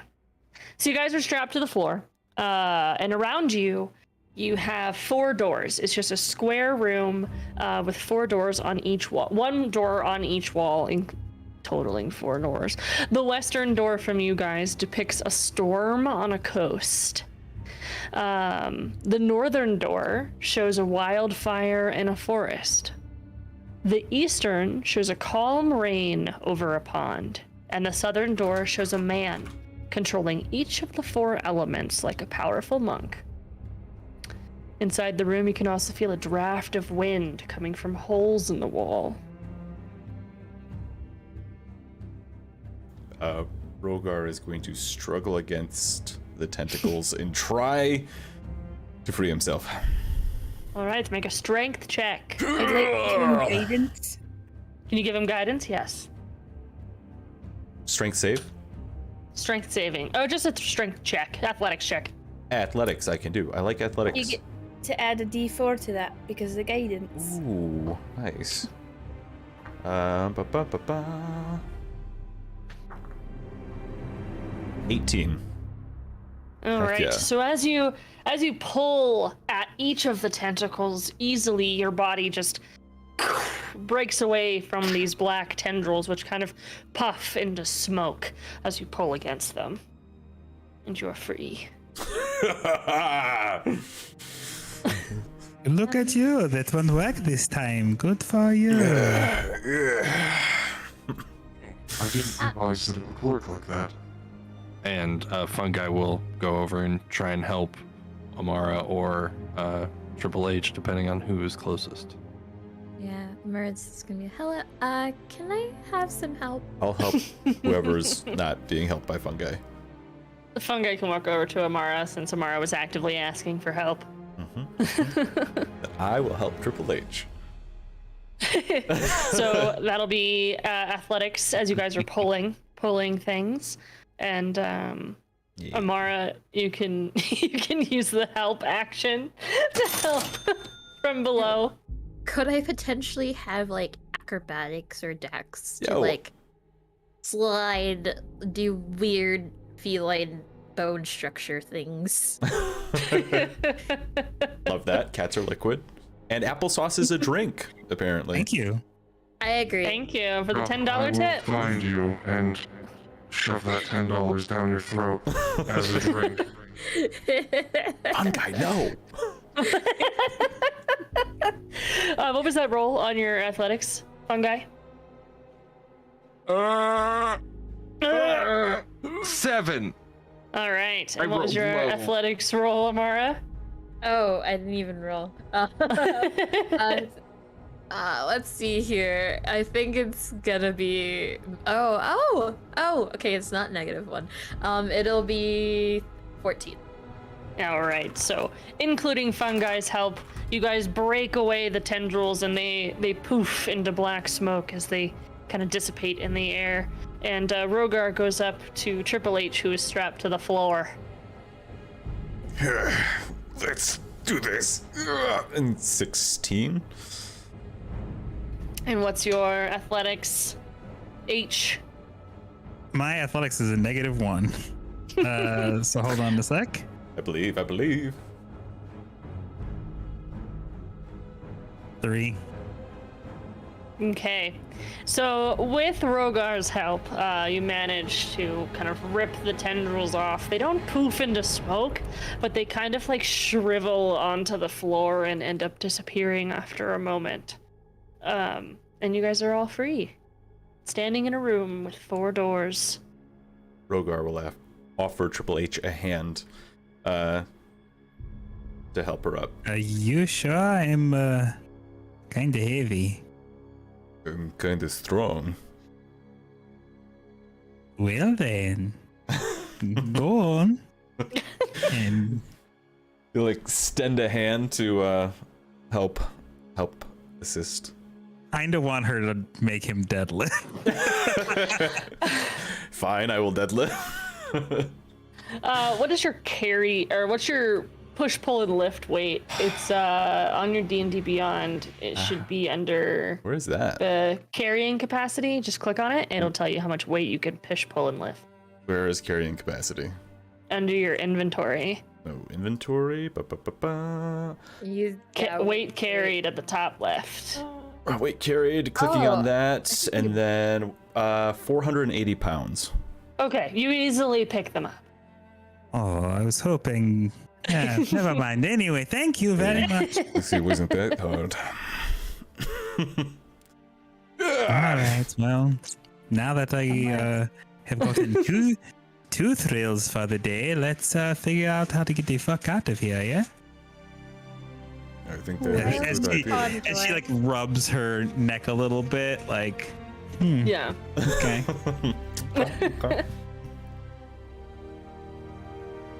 Make sure Squish is okay. Squish is fine. Squish Good, is holding good, on to good. your neck. Perfect. Good. Fungi will kind of like tilt their head back and produce the quarterstaff again, like a sword swallower. Oh my god. Okay. Did you pull it from your mouth? Is that's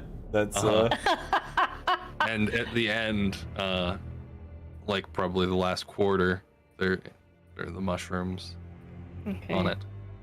With that trick, I know a couple of Goliath friends who would really like you. Anyway, so this situation that we are in,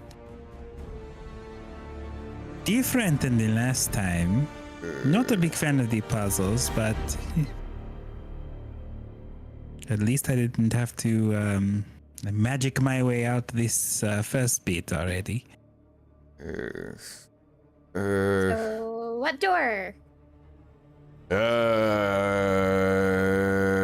That one. And then just points at the pond, the Serene Pond. Okay. Yeah, I like that one. But I'm not going towards it. I'm just pointing at it. I'm going towards it. I Well, will Miss, are happily you walk. okay? Well, Okay. fuck. Is it bright out there? Does it look like it's bright through that door, though? Does it? The room in general is fairly dim. As you push on the kind of Serene Pond, you open the door and you see some glowing orbs, but nothing too bright. It's generally dim, and you hear the sound of like rushing water from a faucet. I'll pull my my shades like up onto my forehead so they're like a little headband. What color are your eyes? They are all red. Ooh. Oh, There isn't much of a pupil unless you like really look close. But they're like a deep sort of burning red color. All right, well, puzzle time, yeah. nothing like engineering your own future death, huh? I'm not real comfortable with the idea. You know, me neither. But I was just trying to be, you know, quippy. I think feel like like that's. this. Let's not die, okay? Well, what would happen if, like, perhaps we die to this, and then the person who's talking in our heads would be like, "Oh, it's strong enough. There we go," and then not have to worry. I feel like, given what I know of people who like this sort of thing, it would not dissuade them. That's fair. Rogar Well, wants. I think this is improper science. There should definitely be a hypothesis first, and control, and a proper summary. And there's none of that. I don't see how this person is running a proper test. She'll just be pattern. I agree with you. Science. Yeah. Rogar just. Before we get to all of that, you and she turns to Mist and it's like, I was a little dodgy with the name earlier. You can call me Hashladoon, or you can call me Hashladoon Harley Hedonist, or you can call me Triple H, or you can just call me H. There's lots of different options you have there. So just pick one and don't feel so inclined to stick with it, yeah? All right. So, Right. Mist. and the handout kind of like gets her to stop because she was just going to like leave it at that. And then she's going to turn and take the hand and give it a little kiss right on the top. And then she's going to walk away. Oh. Mist just stands there and stares at the hand that Hashladoon has kissed and is just like, right then. And next on my personal agenda, and she's going to focus a little bit and get the axe back in her right hand from her cleavage, so she's not going to yank it out. So now she has them both, and she's going to kind of like put them in the little holsters on her hips and go, okay, now let's figure out what the fuck we need to do to get out of here. Yeah. Hey, fungi. What do you make of all of this?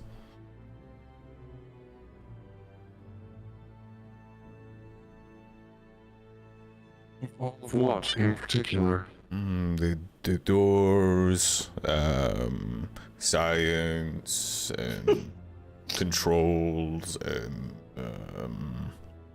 Get the hypothesis. hypothesis.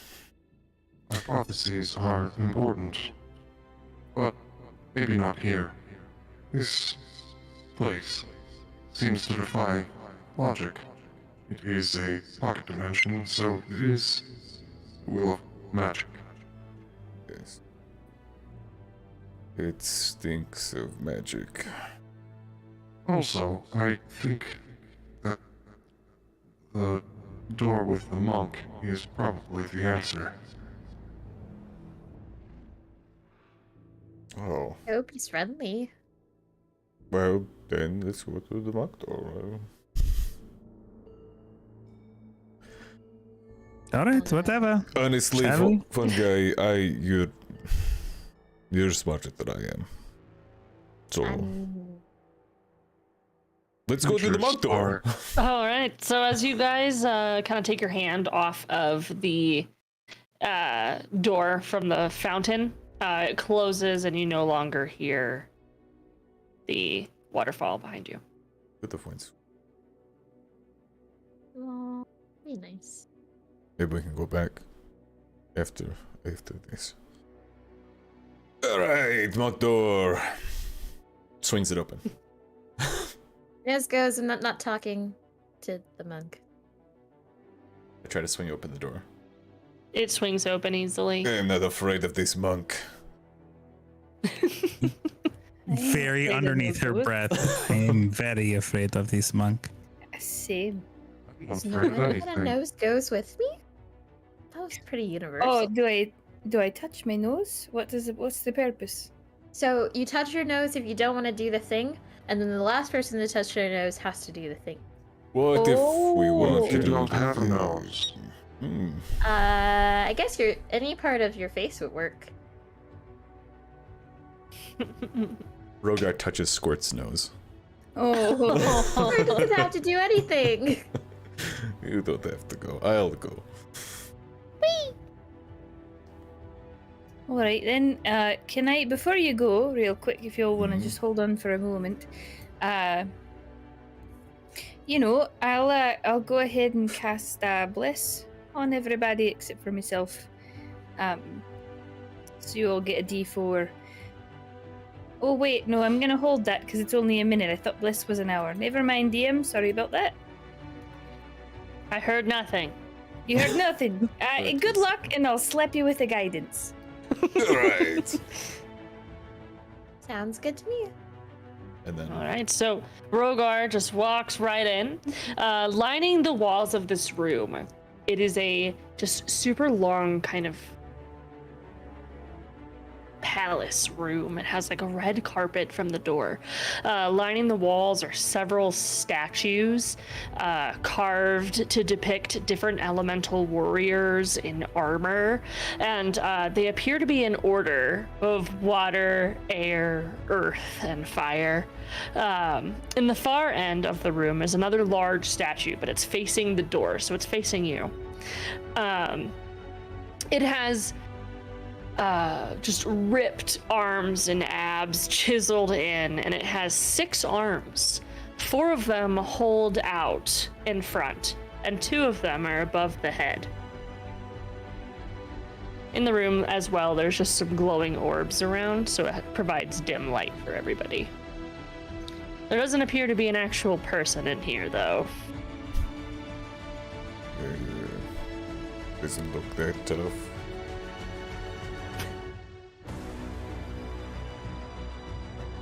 So do we fight this thing? Not to me. All right. What does it appear to be chiseled out of?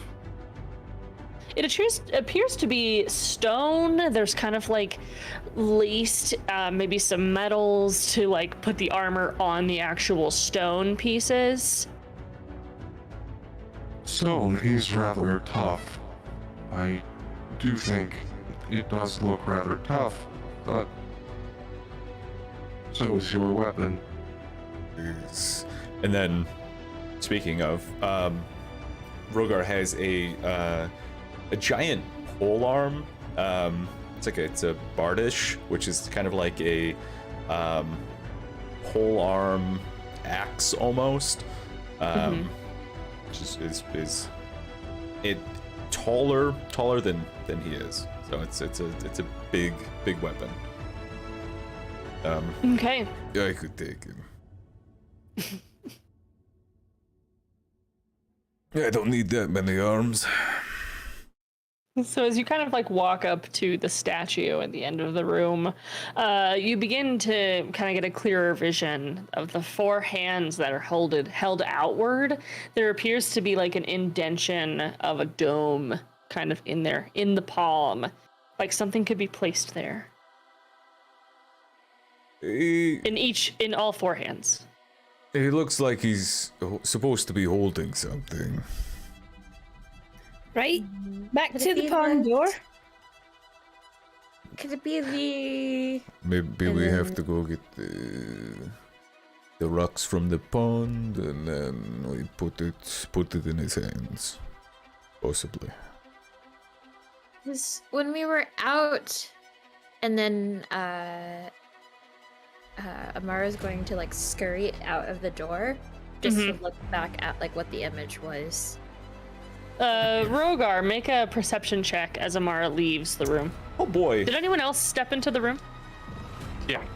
Okay. Yeah. How terrible! Fungi, you can make a perception as well then. 4. Okay. Natural 20 for 26. Ooh, damn. Okay. So Rogar, you're focused heavily on this statue with the 4 hands, and you deduce that you need to put things in there. And Fungi, as Amara steps out of the room, you easily notice that all the heads on the statues that are kind of lined along the room, they all watch. They all kind of tilt. No grinding sound happens, but they watch Amara leave the room.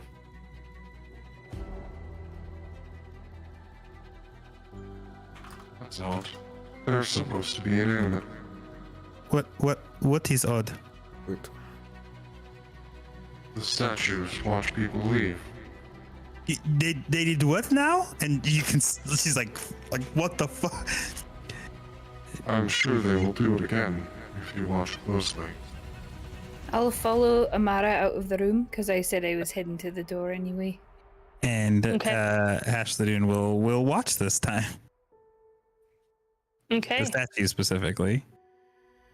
So as Mist kind of follows Amara out, the statues are already facing their head towards the front door, and they don't move again. Now I'm not sure I remember where the statues were facing, but I'm Fungi, I'm not going to call you a liar. I just I'm a little skeptical. So when I looked back at the monk figure that was depicted before it, or is it still there? I guess It is, yes. It's a very large statue. It goes from the floor to the ceiling, and it has these giant forearms out with two arms that are going up and held up in a flat-handed position. I mean, I'm talking about like the image that we saw earlier. Oh, hey, it's local celebrity Nemo. Right on time, actually. What did the image of the monk that was wielding the four elements look like? It looked like he just had orbs in all four hands, and then two arms were holding back enemies. Was there a particular order of which they were, like, the elements were in? The picture's not colored, so you're not sure. Dang it. Well, that doesn't really help anything. In that case, she's gonna go back in. Well, I tried to look back and see if, like, there was any clues about, like, what we're supposed to put in, but it seems like there isn't. But I still think that the four elements idea is a good one, so I think we might need to come back here. Do we have to go to the pond then? And I think wanna Mist go is to the already pond. at that door, correct, with the pond? Mist is just standing at the door, like sort of like staring at it, waiting for their friends. Fun They guy. announce like to the pond door then, and then just expect. Waited. If I solve this before you. Then I will congratulate you, friend. Okay. You're on. All right, so in front of the pond door, you... We, I, they. Olive. You open the door, and inside the room, you hear the rushing of water and see that there's a large, kind of like cutout square that is pushed forward. And it has water trickling from the top to the bottom into a large pool. There's koi fish inside the water. This music is way too intense for a serene pool. Let me just skip that. The fish! Another There's movie koi trailer. fish. I know. There's koi fish swimming around in the water, and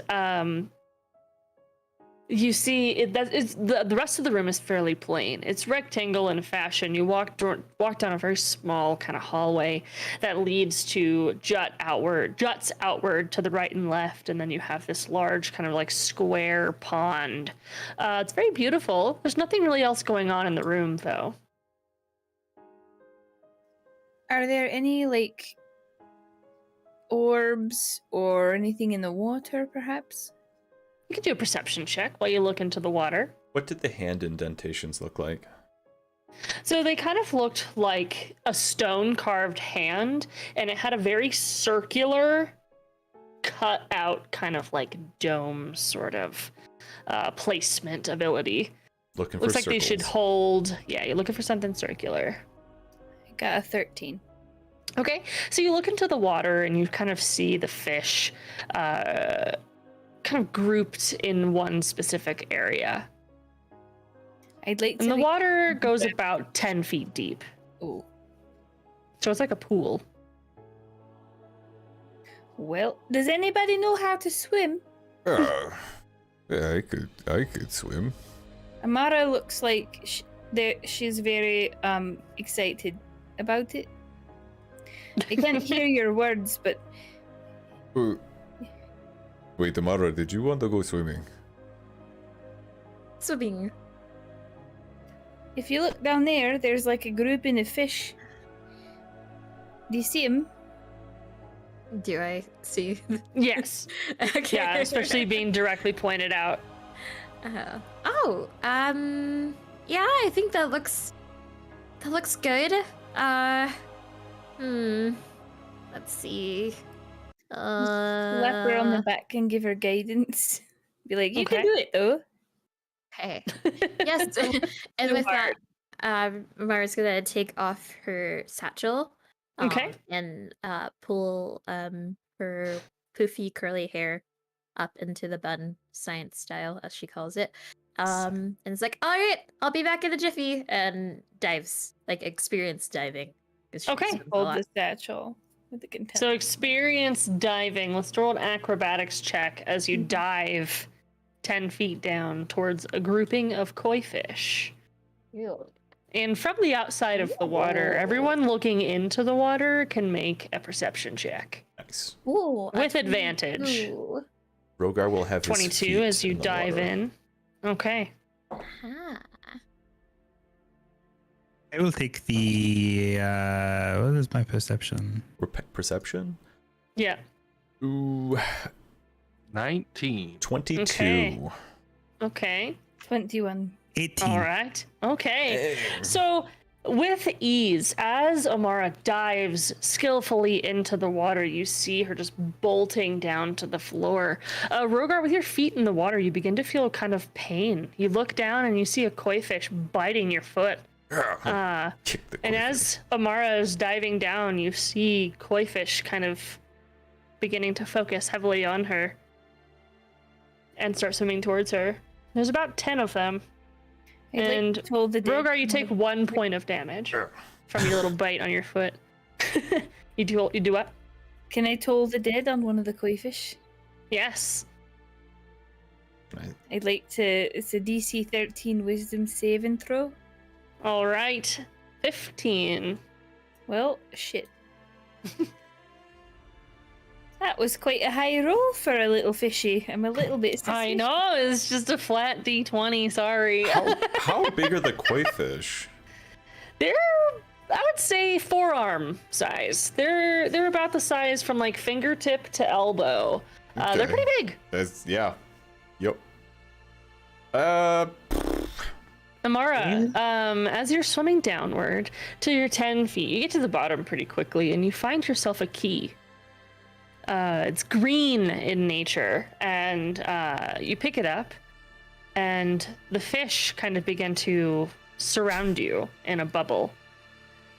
How big is the bubble? The bubble of fish? Yes.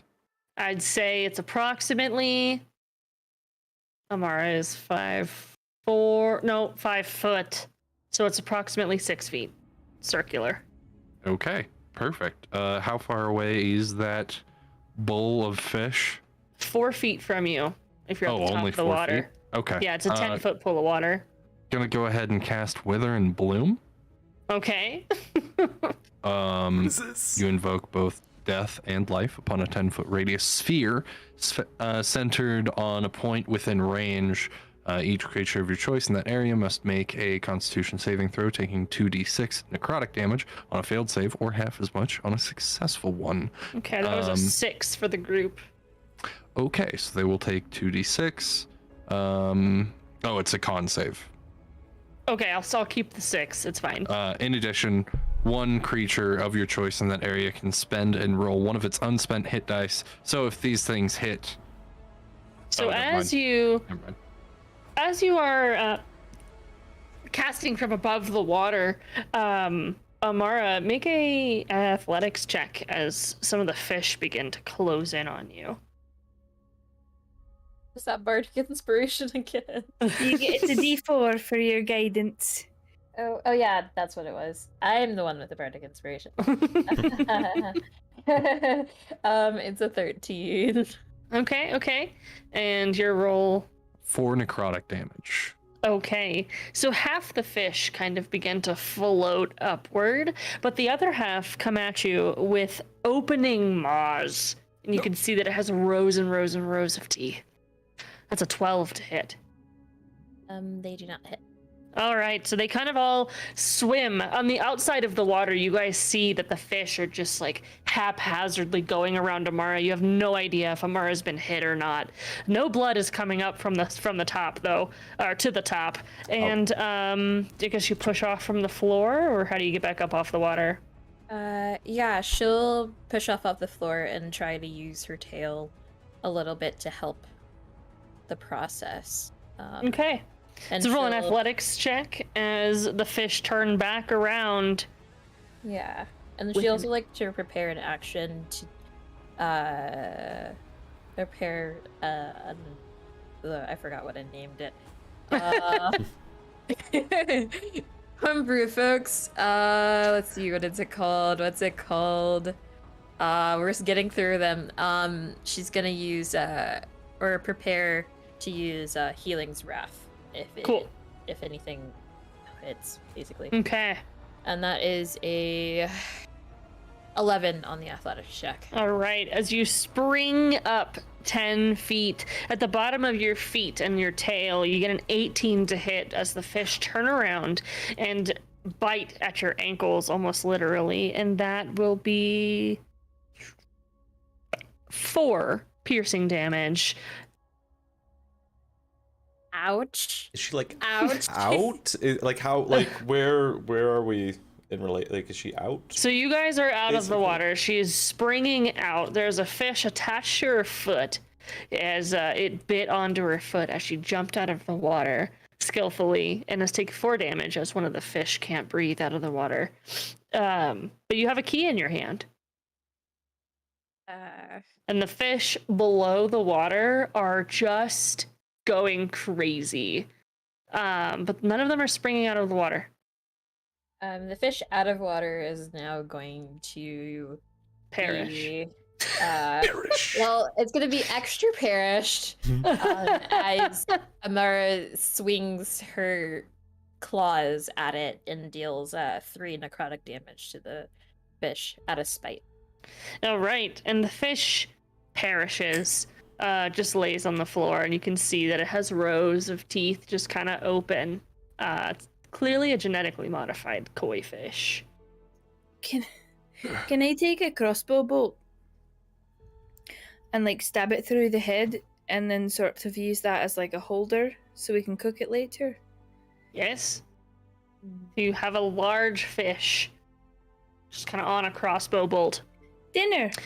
In the room, as the key is in your hand, in the room on the left, you see kind of like a glowing green keyhole as the key begins to glow as well. Well, that seems like a pretty obvious clue there. Perhaps maybe too obvious. Mara, Yeah, are you but okay? then again, I really don't feel so good. And for reference, Amara is below half health. You look, you look so hurt. I'm just don't imagining. worry. Hey, Come here. Come over here. Come here. And I'll like Oh, drop the fish. And I'll just. Is it all right if I touch you? Yeah. All right, here you go. And then I'll just like touch your shoulder and I'll cast Cure Wounds. So you will get.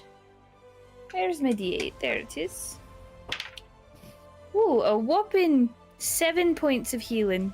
That is a lot for me. Thank you. Movie trailer again. I know, I'm trying to find something else. Wow. Thank you so much. I really appreciate it. You're so Yes. welcome. I'm good at. I'm all right. I'm good at it. I mean, yeah, here it felt different, you know, because like usually I heal sometimes too, but I didn't really prepare them because I didn't think that we would get, you know, super hurt when I woke up this morning. But that was clearly a mistake. But thank you so much, Miss Lady. I really appreciate it. I'm doing the thing again. I'm just gonna stop now. You're and, all right, love. I'm also really awkward and talk a lot, so like we make good friends. I think. If you Yeah. make friends, anyway, I don't know how to. I just ask, and then people either say No, yeah. no, you're my friend now. Oh, all right then. Listen to good. Let's go to the keyhole. Yeah, and on the way to get to the keyhole, Amara's gonna cast Goodberry, and munch on a couple of berries and offer berries. So each person, you take the berry? I'd take a berry.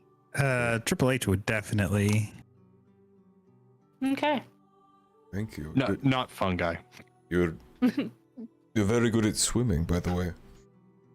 Thank you. Yeah, I pride myself in being a very, very good swift strider that is not afraid of water. Because other people, especially the Tabaxi that live nearby, they're kind of like iffy on the water. But I feel like we can defy stereotypes. It was amazing. I don't think I've ever seen anybody swim that well. Thanks. And Punch the good we're berry. just gonna scurry back to Mist because she's very embarrassed now. I eat most of my good berry, but then give part of it to Squirt. Squirt takes it. You get one, and then everybody that ate a berry, you get 1 HP. Nice.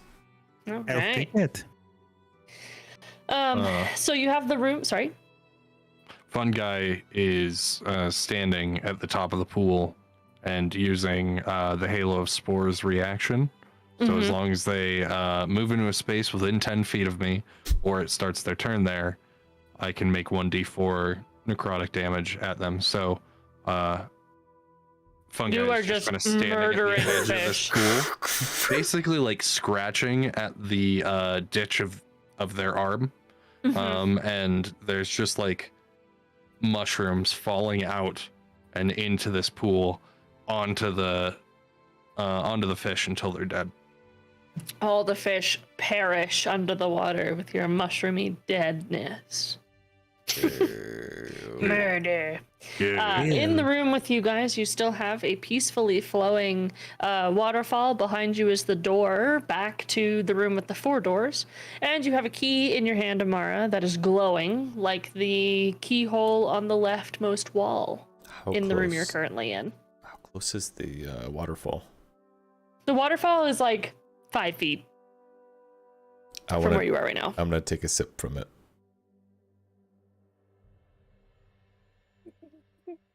How much damage does your necrotic mushrooms do? 1d4. Okay, take 1d4 damage as you take a sip of the water that has been completely poisoned. No, I thought it was coming from the top of the waterfall, like it was new water. It was. You want to do the? Okay, I thought you said the pool. No, Like, you wanna do the pool. waterfall, like Got the it, fresh coming in water. Okay, I was like, okay. If you want. No, it's just, you know. Whatever you want to do. Yeah, cool. So then you have fresh water that is, and it's refreshing. It tastes like spring water and doesn't hurt you with necrotic damage. Cool. I'll fill up a canteen then, well, you know, and be good. All right. No fungus here. Yet. Stomach. And where does the party go from this point?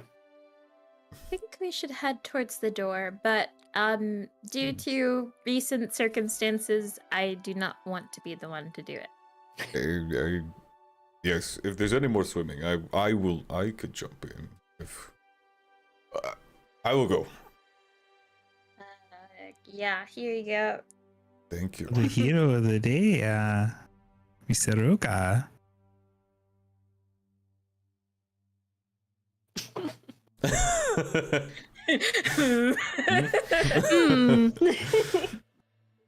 don't know about So you go up to the door with the key? Yeah. Okay. Cool. So you, it kind of like magnetizes itself and unlocks to a small room that has a single bag on top of a single little table. Nothing else is in the room. It's pretty dark. There's no orbs of light in here. I walk in You and see a small bag about the size of your palm. walk in and grab the bag. Okay. You have a bag in your hand. Does it feel like there's anything in the bag? It does. What does it feel like? Maybe a couple pointed edges. Ooh. I reach into the bag. You pull out what looks like a several carat diamond. Just a Hello. Just a single one, but it fills about the center palm of your hand. Is it square cut or no? I would say it's about the Chaos Emerald cut. I love it. You just see Amara's eyes go from like normal to like their night mode huge. Yeah, and so does Hash the Dudes, but for a Tiny. completely different reason. Rich. So shiny. That's a right good diamond. Can I make, because of where I'm from, can I make a history check to see if that's a real diamond, or like would it be I guess Yeah, you can do a nature check. nature? Okay, let's see. All right, it's a flat roll then. A 19. Dang, nice. All right, it's a real diamond. Oh, that's real. Hashtadun shimmies up to Rogar and just does that like lean forward, putting the arms together kind of bit. Say, Rogar, I happen to know a really good place that you could put that thing for safekeeping, you know, while we are trying to figure out what we're doing here. Yeah. And Well, we should definitely keep it safe then. right here. She points to her cleavage. Uh-huh. Well, Go on. here.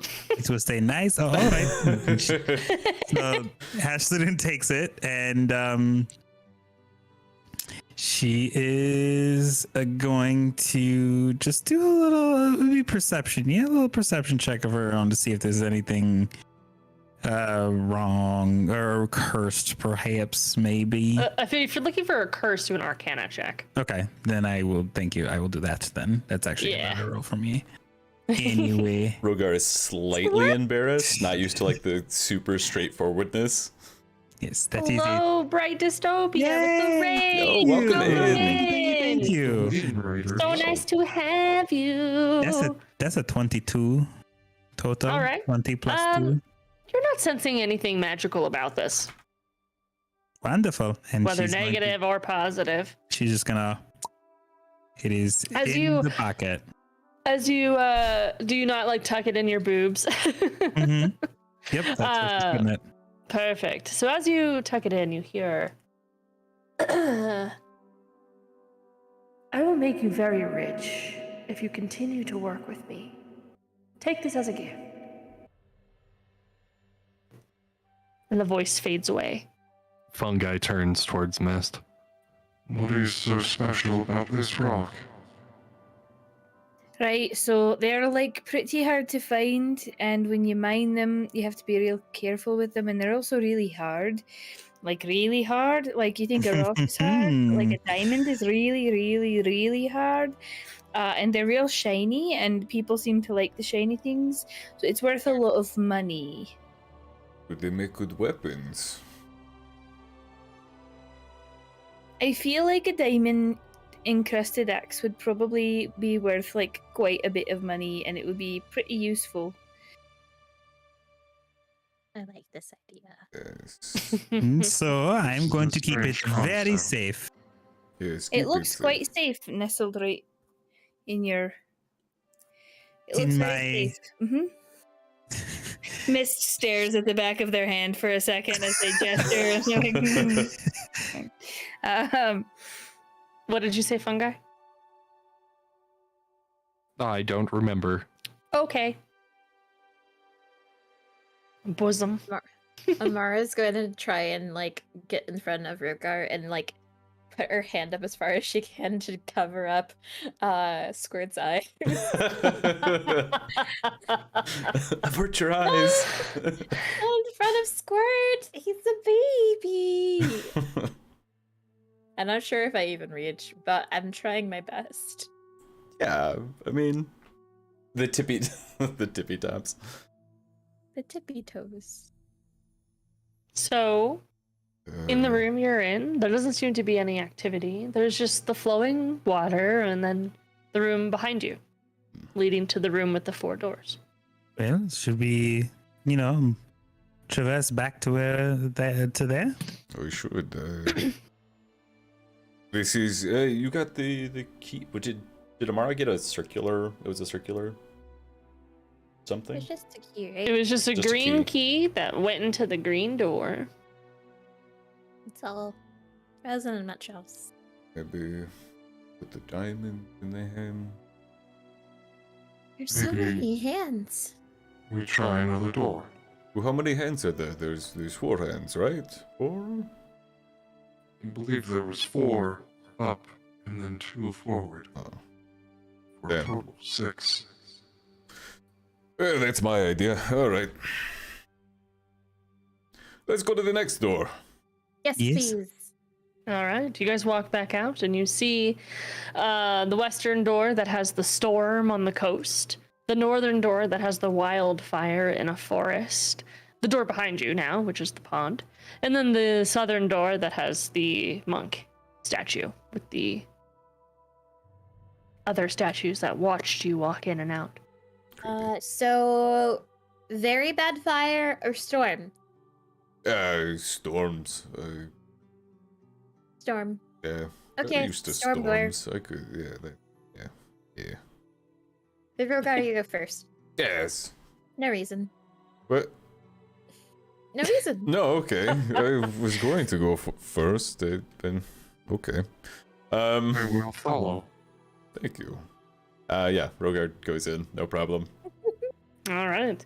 The door swings open like the other ones have. In this room, it is pretty humid, very rainforest humidity. You could chew on the humidity. It's nasty. You see 3 doors in this room, each with a different engraving. The northern has an engraving of ocean waves. The south depicts stormy clouds. And the western depicts cliffs on a shore. On the northern wall, you see a mural of a large bonfire with several people sitting around it. What about east? It's the door you walked in from. Oh, okay.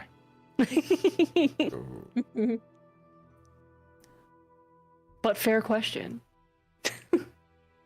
I like to investigate, I guess, the mural and see if, I don't know, if there's any like cultural significance. Is it like a familiar story? Things like that. You can roll a history check if you'd like. Okay.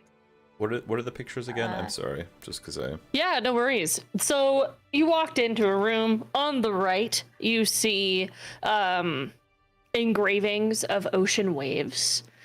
Right in front of you, you see storm clouds. And then to your left, you see a cliff. And then, of course, like on the wall around everything, you see a mural of like a large bonfire with several people sitting by it. And I got an 18 on the history tech. Bonfires are typically like celebration means. And it's only depicted on the wall without a door. So the people are having a party, but it's only on this. Is this the party door? Is there a party next door? I don't know. But this is a party. That's the only thing I can really point out. Sorry. Well, I don't want to go swimming again. I think I'm good right now. That's fair. not with those fish. Maybe I guess we just try one of the doors. Yes. Tell you what, I haven't really done much, so you tell me which door to open and I'll open it. Sorry, there's It's a very, like, what's the word? You're taking great initiative. so there's I'm told cliffs. initiative is something that I'm very good at. There's Your pointed waves, a stairs. storm, and a cliff. Yeah, wave storms cliffs. Okay. I mean, this is the storm room, so the storm door makes sense. All right. And she's gonna approach it and try and open All it. right. Okay. So you're trying to open this door, and you open it a little bit, and you hear just like wind. The sound of wind through a small crack. It is just whistling. The door is really hard to open. You can make a strength check, athletics check, as you're trying Okay. to push It through is this door. Not. That is a 2. You cannot open the door. It is strong, but you note that it is unlocked, but there is wind holding it closed. Okay. Hey, She's gonna turn and tell everyone that. you want some help? Well, since you were able to pull me straight up off the floor, I bet you would have no problem with this door. Hey, no problem at all. All right. She gets out of the way. But it is kind of loud, so be careful. Oh wait, Here. And then he will hand you Squirt. I don't. Okay. You hold a tiny little mouse It's just looking at you with its tiny little beady eyes. Ladoon is extremely careful with this mouse. it's probably too And loud. She backs away from the door with this mouse in her hands. She's not looking at anything but this mouse in her hands, and she is terrified of this mouse in her hands. Make an intelligence saving throw, Hashladoon, as you are looking into this mouse's little eyes. Well, that's much better. That is a flat 19. You hear, You're not my mom. Why did my dad give me to you? Does he not want me anymore? Is that you? Yes, of course it's me. Listen, okay, I'm sure this is something very, very common for you, not so much for me. So I am holding you because over there, very loud, hurt your tiny ears. Oh. So is he gonna come back? Yes, that is the plan. You didn't feel the wrath in your brain from my pain? I did a stab because you're not my mom. It didn't work? it did not work. No, I did not notice any stab or wrath or pain from you. Is Hash saying yes? Or saying all of this out loud? So, yes, very much. Amara's gonna make her way over. Tell him I'll be right back. So you had your, and very confusedly, Dad, he's coming right back. Here, see, this is his best friend. You can, and she was like, the look in Hashladoon's eyes to Amara is like, please take this fucking mouse. I am going to die.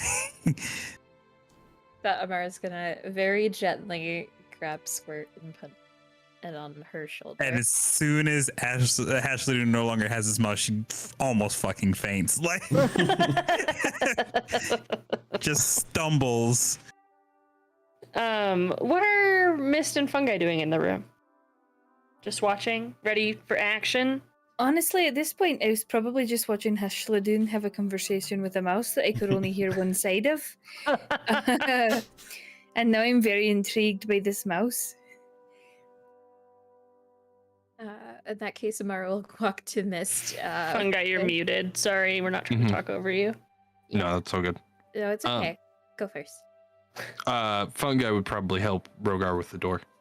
Okay, cool. You're gonna walk over. Sorry, Amara. Yeah, I'm gonna walk over to Mist and be like, Mist, this is Squirt. Squirt, this is Mist. Mist and the lady, axe lady, Harl? Okay, all right. Harl's- I did actually say my name this time, so I you know, don't have to it call was me just a Axe name is Lady. one. It's Hashladoon. Hashladoon. I'm just really bad with things coming all at once, so but Hashladoon Great. I can remember. I'm not. Oh. Oh. Oh. I'll You hear the little pretend like mouse. I didn't know what that means. Don't worry, I'll remind you later. Don't listen.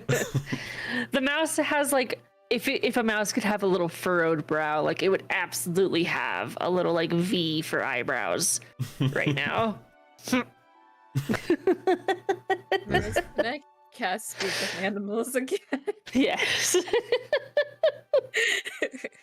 Okay, Squirt, I know that there's a lot happening right now, but anything that Ash the Dune does is probably not, or at least some of this stuff is too much for a mouse your age. So, don't take it as an example. Yeah?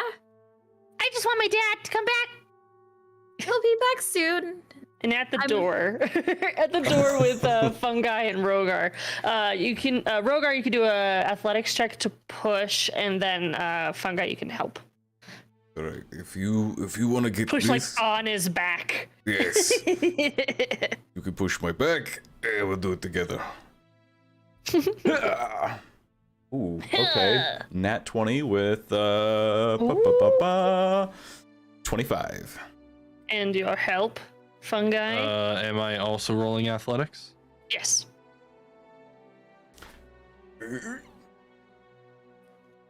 9. Nice.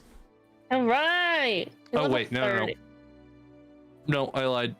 Sorry, I was looking at the wrong character sheet. No. 11. Nice. Wow. I was looking at ceremony stuff. I apologize. So, as Rogar pushes the door open with ease, and Fungi, you struggle to keep it open. But as Rogar, you step in, you see a floating white glowing orb, and around it, it has wind just like tornadoing around it. And you are standing there strong on the floor, and Fungi's holding the door open. And out in the hallway with everyone, you guys all hear just bustling, just wind, loud. Okay, so now that that's taken care of, I suppose I said I was going to do this thing, so here I go. And she's gonna kind of like go up to the door and focus a mage hand on this orb to see if that moves it at all. The mage hand gets blown out of the way as the wind is more than 10 pounds. Hey, don't bring Squish over here. I've never. I don't have him anymore. Don't worry. He was focusing some wrath and pain on me, but it didn't quite work anyway. So damn. Okay. Well, that was my first trick. And she's gonna take a step in very carefully. Okay. Wait, so like we're holding the door open right now? Is that what we're doing? Yeah. Okay. Mm-hmm. So, Hashladoon, as you take a step in, you feel just wind blowing through your hair. Your hair is going everywhere. It's covering your eyes. It's hitting everyone in the door in the face. You can make a strength save as you try to continue to walk forward towards the orb. Seeing this, Amara wants to pull out her lute and be like, Hashladoon, you can beat the wind, Adoon. You have guidance. Nice. Her bardic inspiration or guidance? Bardic inspiration. I'm getting the two mixed up. So what does that give? What does that give all trips? D6. It gives you a D6 on ability check, saving throw, or attack roll. Cool. That's a 19. All right. So flawlessly, you walk forward 20 feet and grab the orb. And as you touch the orb, the wind completely stops. So, like, the pressure that Rogar and Fungi were using to keep the door open, you just smash the door against the wall behind it, because the wind just completely dies down as you have an orb in your hand, Hashladoon, and the inside of it has, like, a twirling tornado. Well, all right then. Well, let's why don't you and me get you to your friend, huh? She says to the orb, and then she's gonna make her way out of the room. Okay. Nice work, Fungi. And the orb is about the size of your palms if your fingertips were touching together. So it's not incredibly large. So you could, like, put it in a bag or something like that, and it's not too big. It looks like it's made out of crystal. All right. Well, I think we should get this into the hands it is meant to be in. Yes. That sounds good. Right? Then let us do that, so that I don't have any, shall we say, inclinations to keep this for myself. Well, at least you're honest about that. Hey, don't take this stuff. Don't. Listen, Rogar, and she, like, takes a second and, like, tries to spot where Squirt is. On second thought, I'll tell you later. And then she heads towards that statue. All right, so you guys kind of, like, pass through that room that you were in. You have two of the doors that are open, and back to the monk room, you have four hands that are presented towards you. And now that you've noticed before, you notice that the faces of all the statues along the way walking towards the end are following you, walking towards the... Oh, I don't like that at all. All right, gang. Where do I put this lovely thing, huh? Amara, In can its I... hands, I imagine. Yes, yes, exactly. Thank you, Fungi. That was very much not what I meant. Specifically, which one? Maybe it matches up with the directions out there. Yes, you are probably quite right. Do I remember what those directions are? Voice up in the clouds. Fungi kind of gestures to the statues along the wall, and they're in an order of where is it? Oh no. Oh no. Oh no. Water, air. Amara, was Squirt okay? Squirt was lovely as usual, and then Yes, water, air, earth, fire. All the symbols on their chests are different walking along. So water, air, earth, and fire was the Okay. order. Well, then she's going to put the air one in the appropriate spot. So you put it in the first hand, and it begins to glow in its hand. The monk's eyes turn gray and kind of like emanate a white light, and all the statues also glow white in the eyes. As you hear like a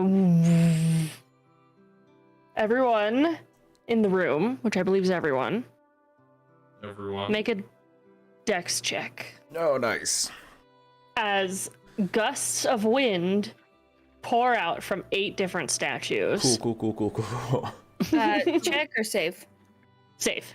All right, thank you. It's a dirty 20 for me. I am Okay. 11 for 5. me. A 5. Oh. 11.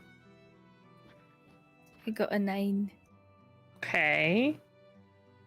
I got a 6. Nice. Wow. And Amara got an 11, right? Yep. Okay. So everyone except Hashladoon. Hashladoon is just standing there like a rock. Everyone falls and is kind of like dragged along to the floor to hit a wall. And each of you smack the wall. Taking... Hopefully not smacking each other. Yeah, hopefully not. Taking 4 bludgeoning damage as you guys hit the wall. And Hashladoon, your hair is just even more poofy because it's just been blown around. She's gonna kind of just like start gather. All right, and she takes a little bit of like twine off of her wrist and just like ties it back. Fuck, fine, all right. Did not think I was going to be so windy today.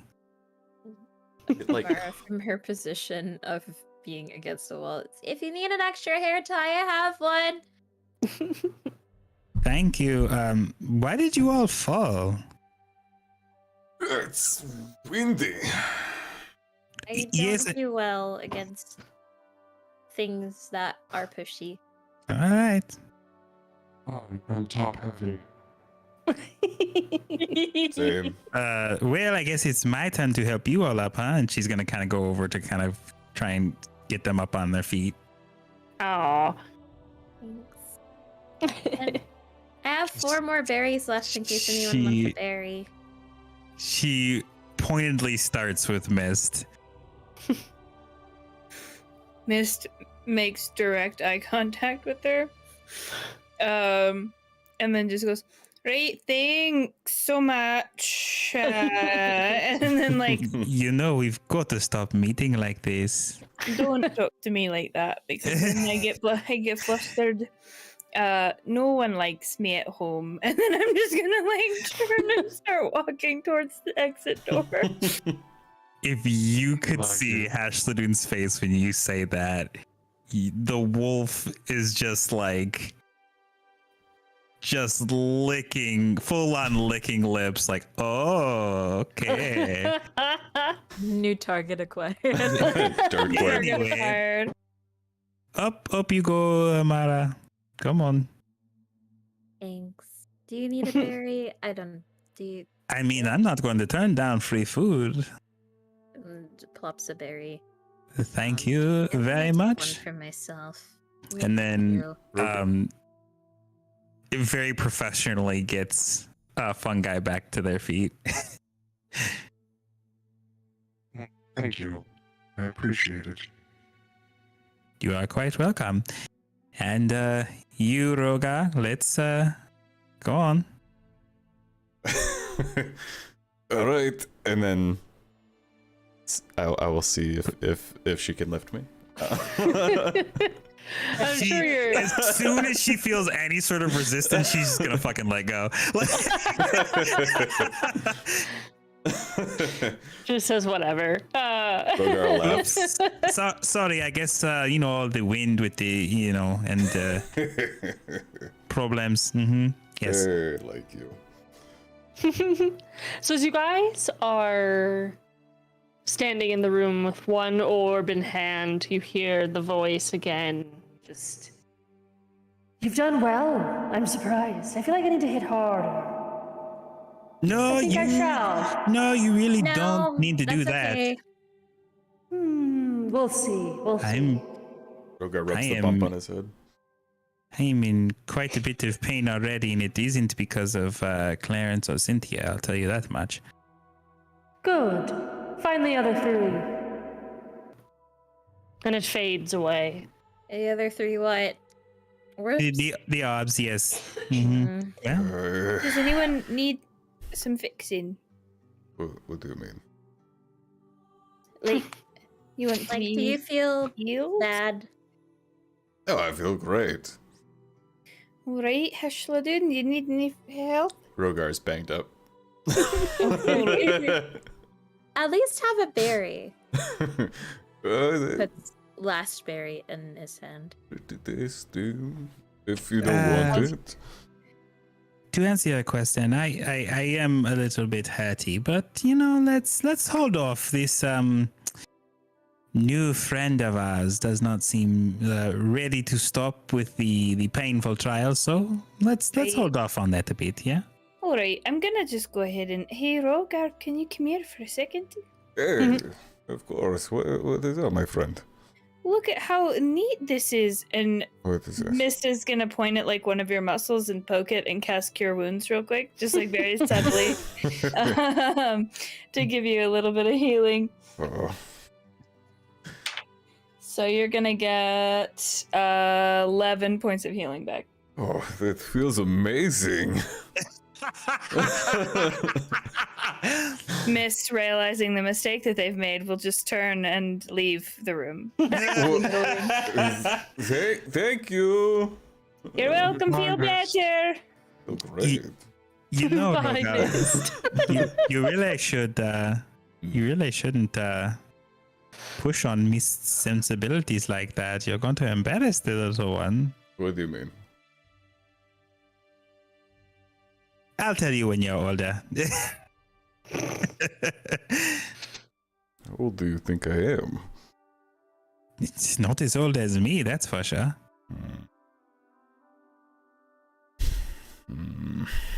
That's probably a lie, by the way.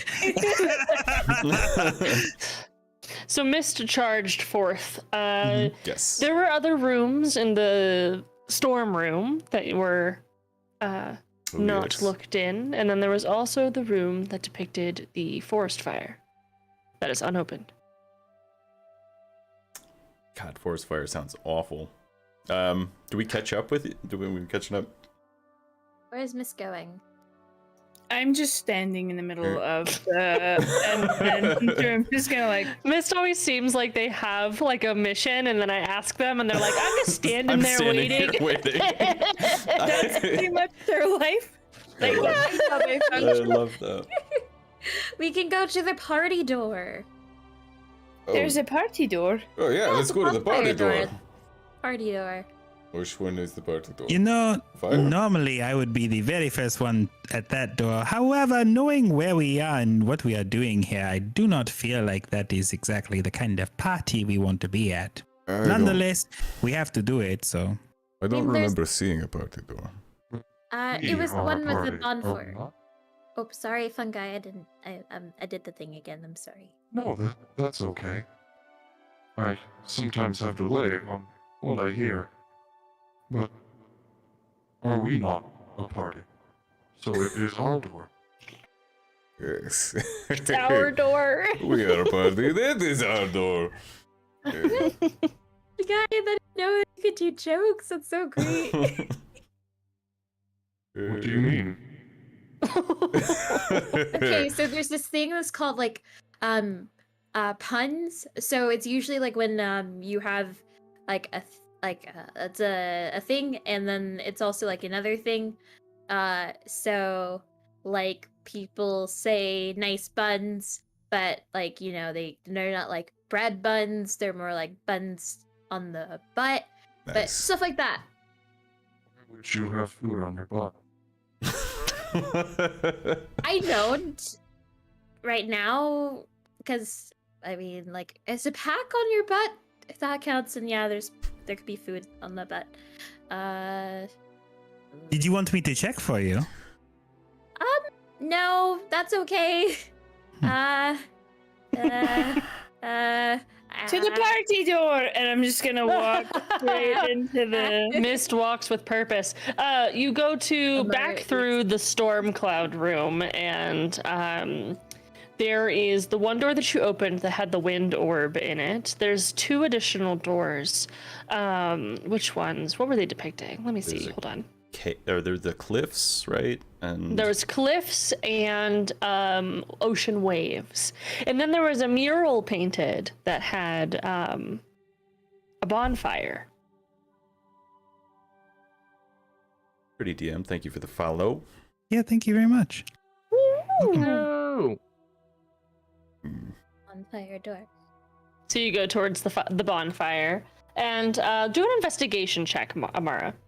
I don't know if you can walk through the painting. No, I gotta do it with D&D Beyond because Nemo. What have you done to me, kid? Well, it's a 15, so not that bad, I suppose. Yeah, pretty easily you see around the bonfire, there's like a line of a door. And you push onto it, and again, it's a very small room. But this time it has some armor. It has a chest plate. And it has engravings of fire on it. Oh, there's chest plates and fire. Not sure if this is connected to the other fire door or if this is new or a line. I don't know. Fungi, what do you think? Clue. Yeah, we should take it then. Oh, I don't want to be the one to touch it. Rogar pops in. I can touch it. It just feels like armor.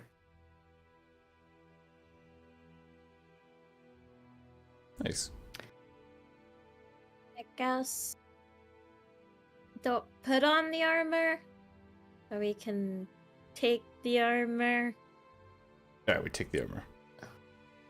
Yeah. Underneath the plate, or the chest piece, you see a small note. And it just says, to Bismarck.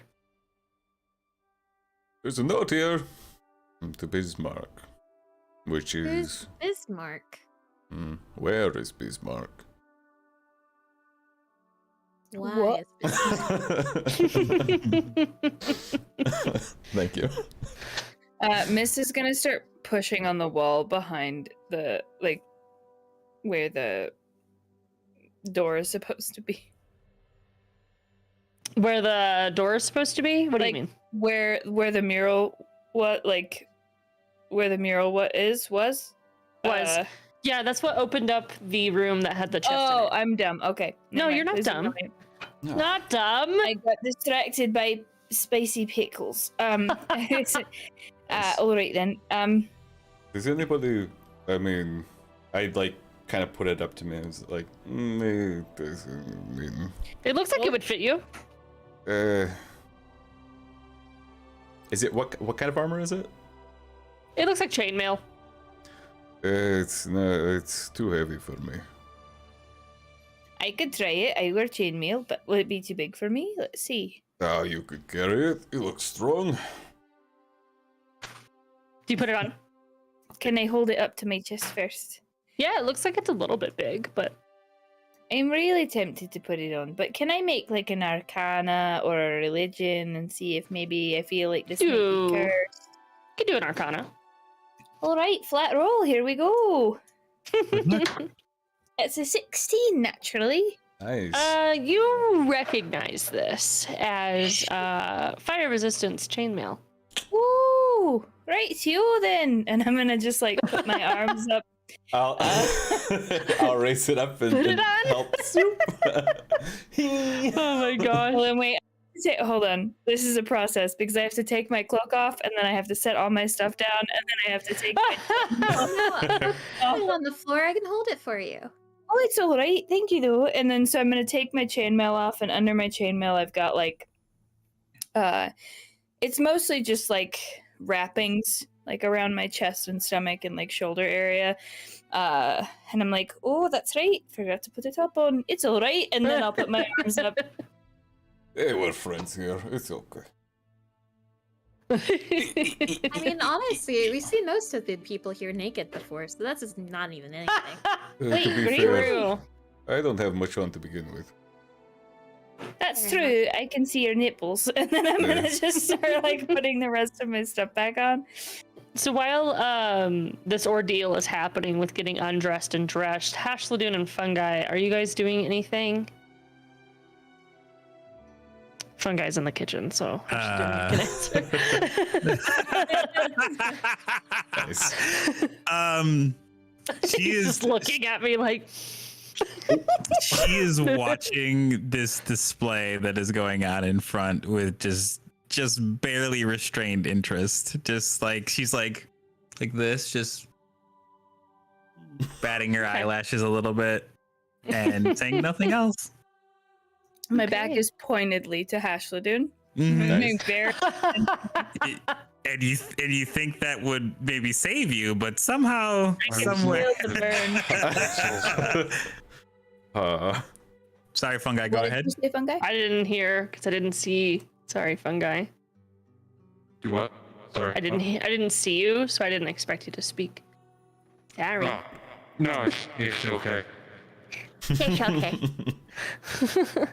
What? I don't remember what I said. Shit.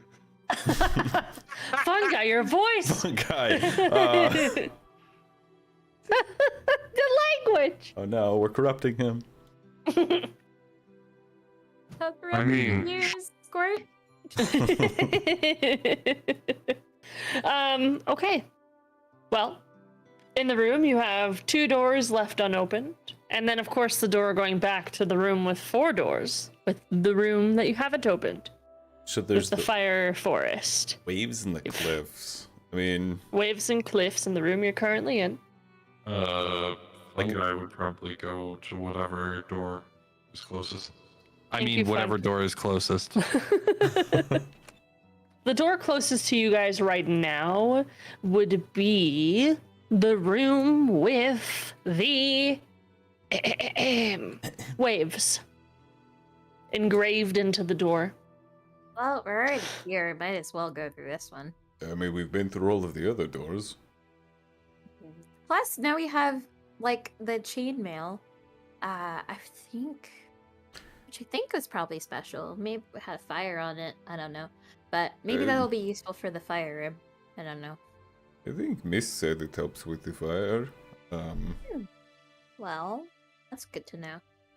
But yeah, waves. Waves, let's do it. So you easily open the door. Inside the room is just a pool of water. Seemingly only a few feet deep. Goes up to about your shins. If you're 5'5". So do math based on that. The walls are painted in a 4 corners type of way, depicting waves of an ocean, and birds are like diving into the water, getting fish. On the wall, you read in black paint. It says "Go fish." No. Mara, On the southern watch wall, out. there's several clouds that seem to be moving, just on the wall and painting. At the bottom of the water, you see a glowing emanating from the water. Anybody bring a fishing pole or? I wish that we had that koi that Mist got, but I don't really have a fishing pole. But we could I don't know. You could have, if anyone has a spear. Sometimes people fish with spears. I could go get the koi. I just left it on the floor. I I've mean, never been fishing before. Have you fished, Fungi? Never. Oh. Well, I've got this crossbow, and we could tie a rope to the end of one of my bolts, and then I could shoot. Maybe? yes. Oh, that's very. You're so smart. Just that. And while we're doing that, I will check for magic because I don't want the bolt to go through what I had to go through. That was really bad. Not the poor bolt. The only problem is I don't have any rope, so if somebody would like to Oh, lend yeah. me a rope, all right, that'd be No, I've got plenty. So with the detect magic, do I detect any Is- magic? Is Hashladoon's? Is it With detect silk magic, rope, or you is it- actually detect. Does detect magic give you the location of magic, or just the type? Let me see. Check magic. You can sit magic this way. Action faint aura. That bears magic. You learn at School of Magic. So I guess it I has see. a faint aura, but like Right. also the type. All right. Well, you are kind of surrounded by magic, being in a pocket dimension in itself. So as you detect magic, you're kind of swarmed by waves of different types of magic, of illusion magic, of evocation magic, of all sorts. And you feel a pinpointed sense of the orb right in front of you, the walls around you, and everything being the pocket dimension. And you feel another orb kind of a ways away, and you feel one just in the soft distance. I'm getting so much here. I'm so overwhelmed right now. Just give me a second. And she's just gonna try and find a place where she can sit, but there's so much water everywhere. I don't know if it'll help. But the So you can orb, kind of exit the room and yeah, sit on the that's floor. That's what she'll do. She'll go with Squirt. Sorry, but she's not returning Squirt for now, at least. And I thought I just gonna took him cross the back. leg. This, Hey. you know, Squirt's just crying. And or like try to like relay that information as she's calming down from the overwhelming magic auras. Mm-hmm. You begin to hear. Not helium. You are conflicting with what I'm trying to do here, Amara. What did I do? Stop sensing things. Well, I wish I could stop sensing things. There's a lot of things to sense here. And the voice fades away out of frustration. The last thing you hear is a scoff. Rude. Miss, do you want to shoot the fish? Right, here we go. And I'll shoot into the water with the rope tied to the crossbow bolt at the thing Okay. at the bottom.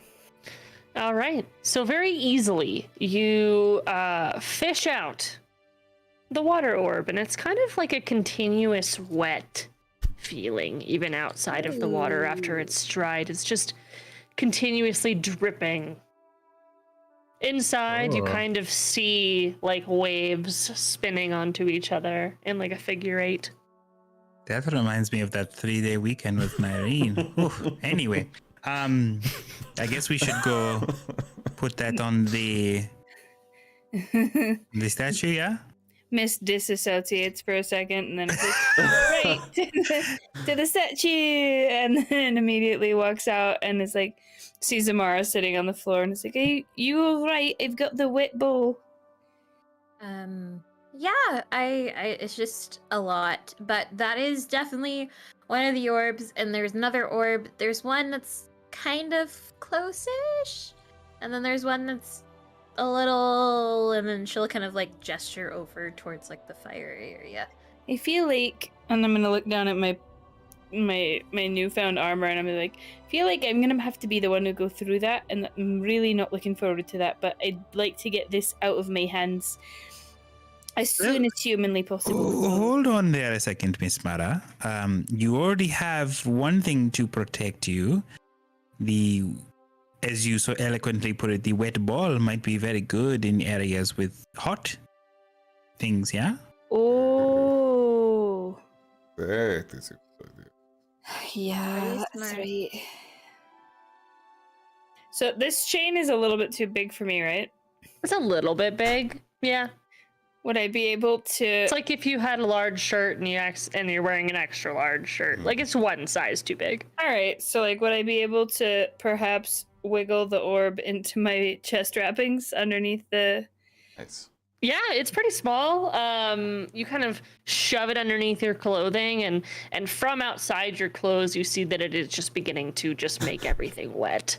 Everything is just I- getting wet. Immediately regret this decision, and I'm gonna take it out.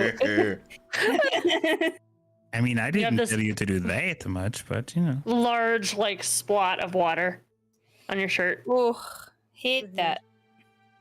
I mean, All I right. can hold it for you because Here I you go. As soon as definitely. you say you can hold it, I just like plop it into your hands. How is Squirt? Hey, little buddy. He's good. He like holds onto your neck. I feel like I should probably give Squirt back. I'm sorry. but It's he's just so okay. cute. I think he likes you.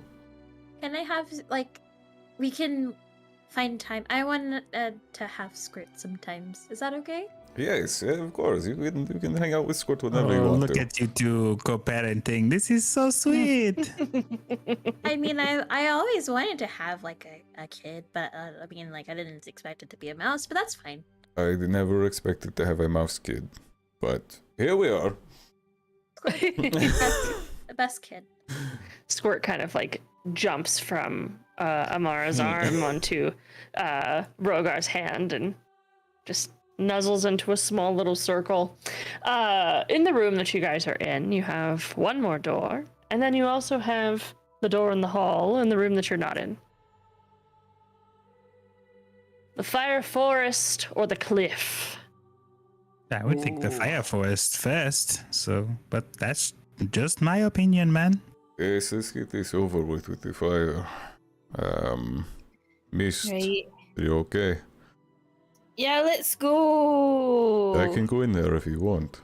No, it's all right. I'll be fine. And then I'm gonna like, when I walk, my shoulders are slumped forward a little bit so that the wet part of my clothing is like far away from my body. Nice. And I'm just gonna head towards the fire forest door. Hey, Like, before all you right. go, and another lute melody. Mist, I hope you don't get burned, but only just a little bit. Sun-kissed. Right. Wonderful. That was beautiful, Amara. Thank you. Nice. So you kind of walk back into the room with the four doors, with the one door that hasn't been opened yet.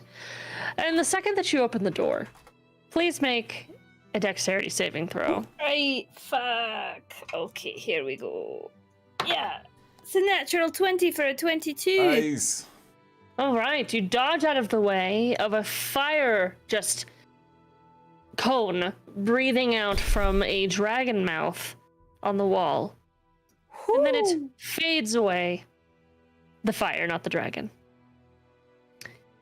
And after a moment, you begin to see you begin to hear kind of like a as the mouth looks like it's starting to spark again. Oh, right. So that's a timed thing. Okay. And I'm going to just kind of like scoot past it real quick. So you walk into the room and you look down a long corridor of a bunch of different dragon mouths. Oh, I'm gonna like back out of the room. I just want to say, so I'm pretty strong and I'm pretty witty, but I'm not the most dexterous person. So I'm more than happy to go back in there, but it looks like there's going to be a lot of and I got real lucky, I think, missing out on that big old mouth of fire there.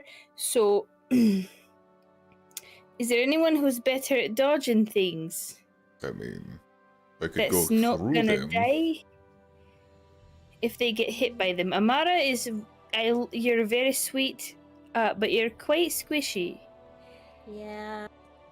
in a positive way. Please don't take offense.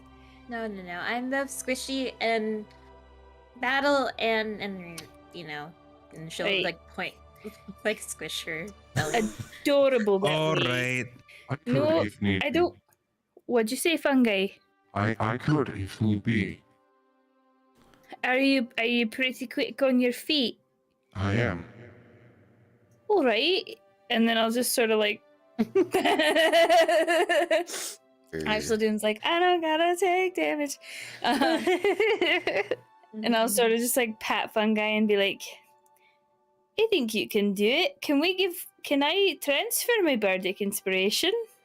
I feel bad that we've wasted it. Yeah, do it. Yeah. And I'll just sort of Power like chords. pass over my bardic inspiration All right. to Fungi. I almost called him Mushroom. To Mushroom. Same thing. Same. All right, Fungi. As you walk into the room, you begin to hear the Please make a dexterity saving throw as you walk into the room. Say fungi. 15. All right, you successfully, as the group sees, Fungi just walks into the fire, and the door closes behind them. But Fungi, you fully miss the fire, and you stand next to it as it blazes. To your right, you see five different dragon heads, all making the same sound, kind of like winding up. How tall is the roof in here? 15 feet. Okay, and they're at about 5 foot, I would imagine. Yes. Okay.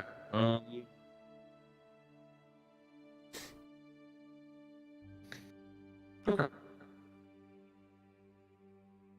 All right. Okay. So, as you look that way, you begin to hear a voice in your head, emanating kind of, it feels like it's bouncing on the walls in the room. You don't scare me. And I'm wondering why you're part of my visions. In fact, I could probably just destroy you right now. I don't intend to scare you. I don't wish to be destroyed, but if you can create all this, I imagine you can destroy me. That's right. I guess I'll let you continue the rest of my game. Thanks for playing. For now. You're welcome. Did you say you're welcome? Another scoff happens as the voice fades away. And and right in front of you, 5 feet, you hear the of another fire, and it kind of singes any nose hairs you might have, but you don't have. Little mushrooms are getting a little toasted as you're close enough to them. Okay. Gonna quickly try and make it through, dodging Okay. as much as possible. Make 4 acrobatics checks. Or 4 of them. 4 acrobatic checks. As you're running through. Okay. Are you ready? I'm ready. First one. 14. You pass. Next one. 11. You failed. All right. Next one. Natural 20. Pass. Last one. Natural 1. Okay, that's 2 fails. Let's see this damage as you get to the end. 8 fire damage you take as you make it to the end. At the end of the hallway, there is a door, a single door, no engravings.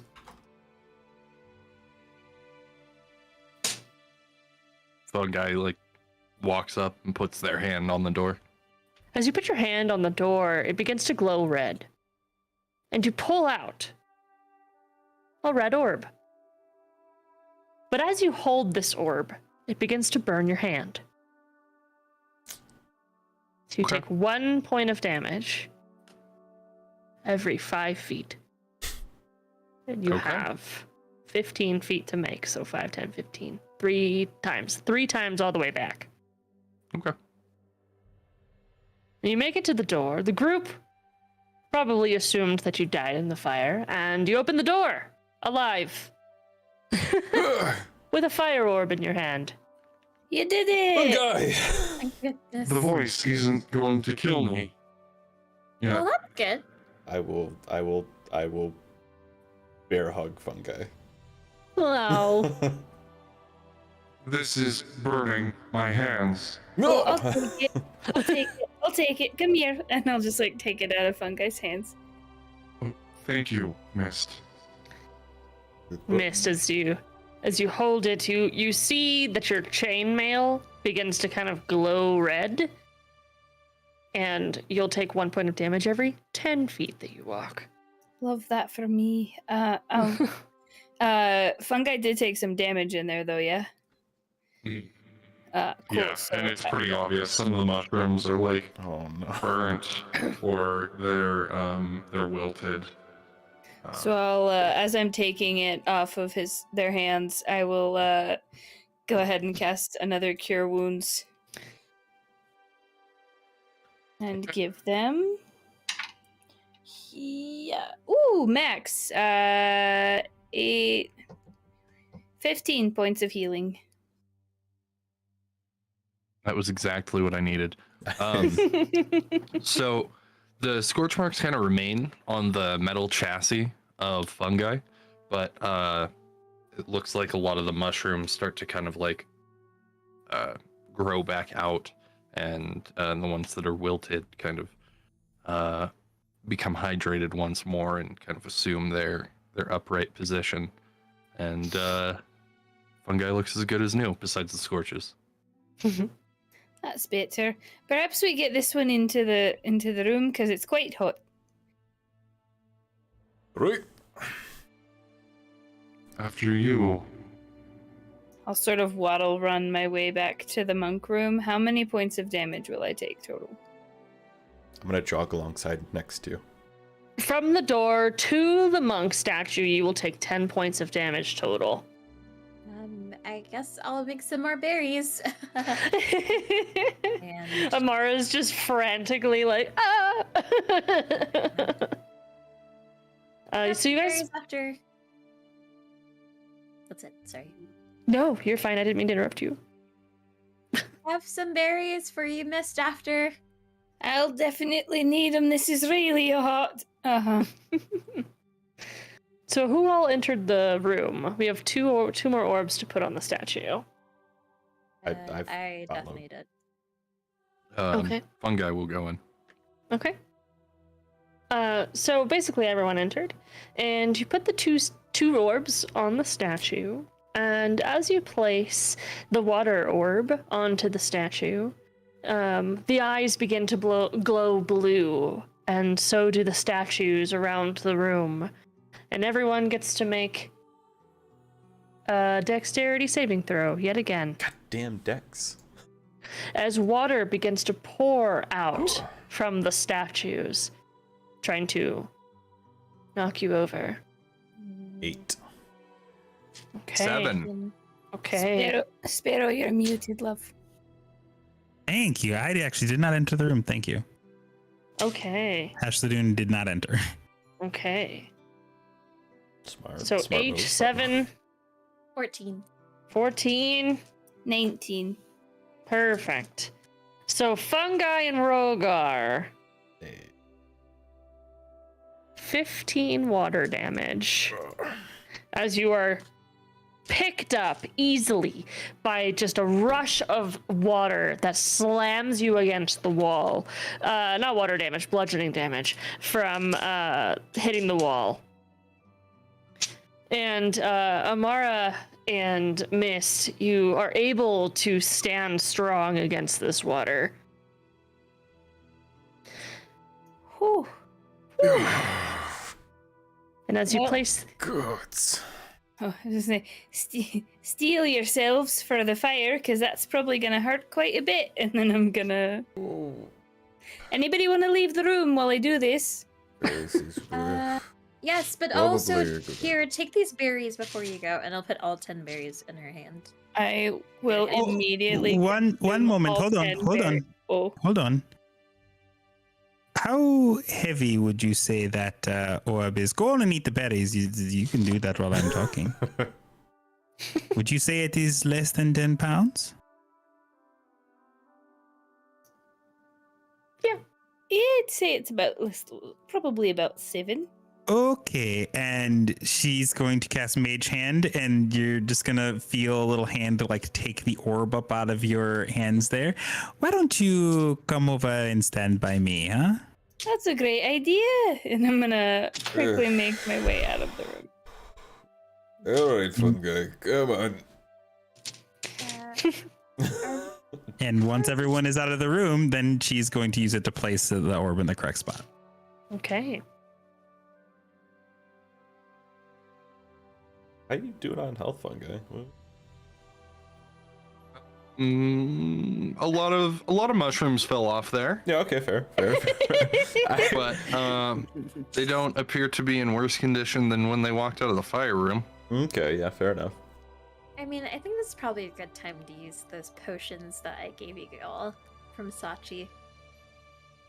The red ones. I'm going to hold on to mine, but yeah, you're probably right. Was it just a regular potion? Yeah, Yeah. potion of healing. I forgot about those. And Did everyone step out of the room? yes. Yeah.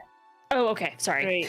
As the mage hand puts the orb onto the statue, the eyes glow red, and of course the eyes on the other statues glow red as a tornado of fire just blazes through the room. But you guys watch it from a distance. Oh, that's nice. Like that. This is good. That was good. This is good. Good. This is nice. Okay. Glad we could do this. Yeah, yeah. How much does that heal, by the way? Potion of healing. 2d4 plus 2. Yeah. And do we do max then? Because if we just take an action to drink it, is that how it works? Yes. Yes. Thank you. All right. Now that that's over, and once she feels like it's safe to go in the room, she goes back towards the statue. How many more do we need? One. And I'm growing tired of how long this is taking. Please grab it so I can kill you. Squirt, thank you so much. Squirt, you don't have to do anything. Squirt! That's so nice. Squirt the baby. Thank you for the $20. Baby. So yes, the voice grows tired of your length of time being taken.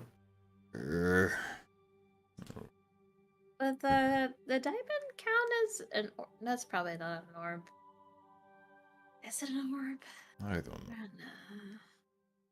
I mean, I can place it if you want, but I feel like that's a bad idea. It's not the same size. It's not the same. It's different. Did we miss anything? Did we not? Where did? No, I there's. thought we went through all the doors. Did we enter all the outside doors? You did, The initial yes. The only room that you haven't gone into is the one with the cliff. All right. That was engraved on the outside of the door. To the cliffs. To the cliffs. All right. The group kind of just trudges their way over to the cliffs. Walking into the room, on the door, you hear, or you read in common, "Fear not the laughing sands." The floor of the room is completely covered in sand. The walls are painted to depict several people enjoying themselves at a beach. One of these people is a larger, heftier fellow who buried himself in the sand, smiling widely. Yeah. He looks like don't- he's having a good time. I think the opposite. I am very scared. It says not to fear. But usually everything has gone really kind of backwards in this place, and like, I don't know. I don't want you to die because then Squirt won't have a dad. So I'll go first. No, what? I'm so sorry. No. go. And then Oh, Amara's gonna like very carefully step onto the sand. So as you step onto the sand, you kind of see a face form in the sand right by your foot. It's smiling directly at you. Nope, I hate the fuck out of that. Okay. What is that? I don't like it. Does anyone see an orb around Don't be afraid, here? don't be afraid, don't be afraid. Fungi is going to go ahead and use symbiotic entity, which takes up a wild shape, but basically I get to do my super cool mushroom things. Nice. And Cool mushroom things. and I like it. just like spores seem to be falling from the sun hat style mushroom atop Fungi's head, and the basically all of the purple mushrooms along their entire body seem to like shiver, and they almost seem like they're waking up. And Fungi just kind of like walks out into the middle of these sands. Okay. So with every step you take past Amara, the smiling face at Amara's foot gets angrier.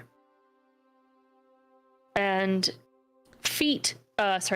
smiling faces show up at each one of your footsteps.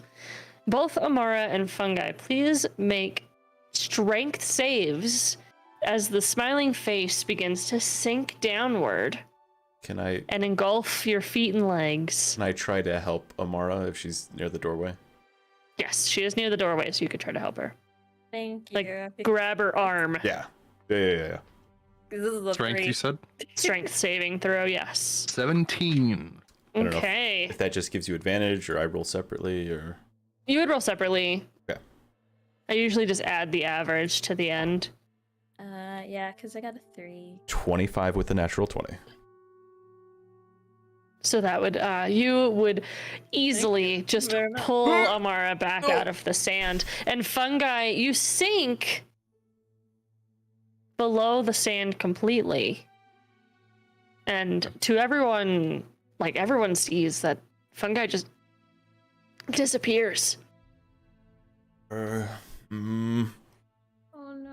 Fungi, underneath the sand, you're met with a small orb that is brown in color and glowing, and it looks like it has sand kind of blazing through it. Above you is a bunch of sand, floating, seemingly just in the air. Fungi from beneath the sand. I appear to have found the orb. And Fungi will grab the orb. So you grab the orb, and the sand forms kind of a circle above you and falls in a brick fashion. Make a dex save as it's falling onto you. 14. Okay. Ah, man, it didn't hit. Oh It falls man. around you. It falls around you. And the group above just looks down into like a deep, empty room, and Fungi has the orb in his hand. Do you need help up? Maybe. Hashladoon's going to take some of the rope that she has, and she's going to toss it down so that he can grab it. And then she's going to turn to Rogar and go, "All right, muscles, you know what to do." I got you. And then yanks the rope up. All right. So you stealthily, Yes. easily, not stealthily, bring up, I don't know where stealthily came from, bring up Fungi onto the platform again. And you guys are able to move forward. Oh, Fungi, you are extremely brave.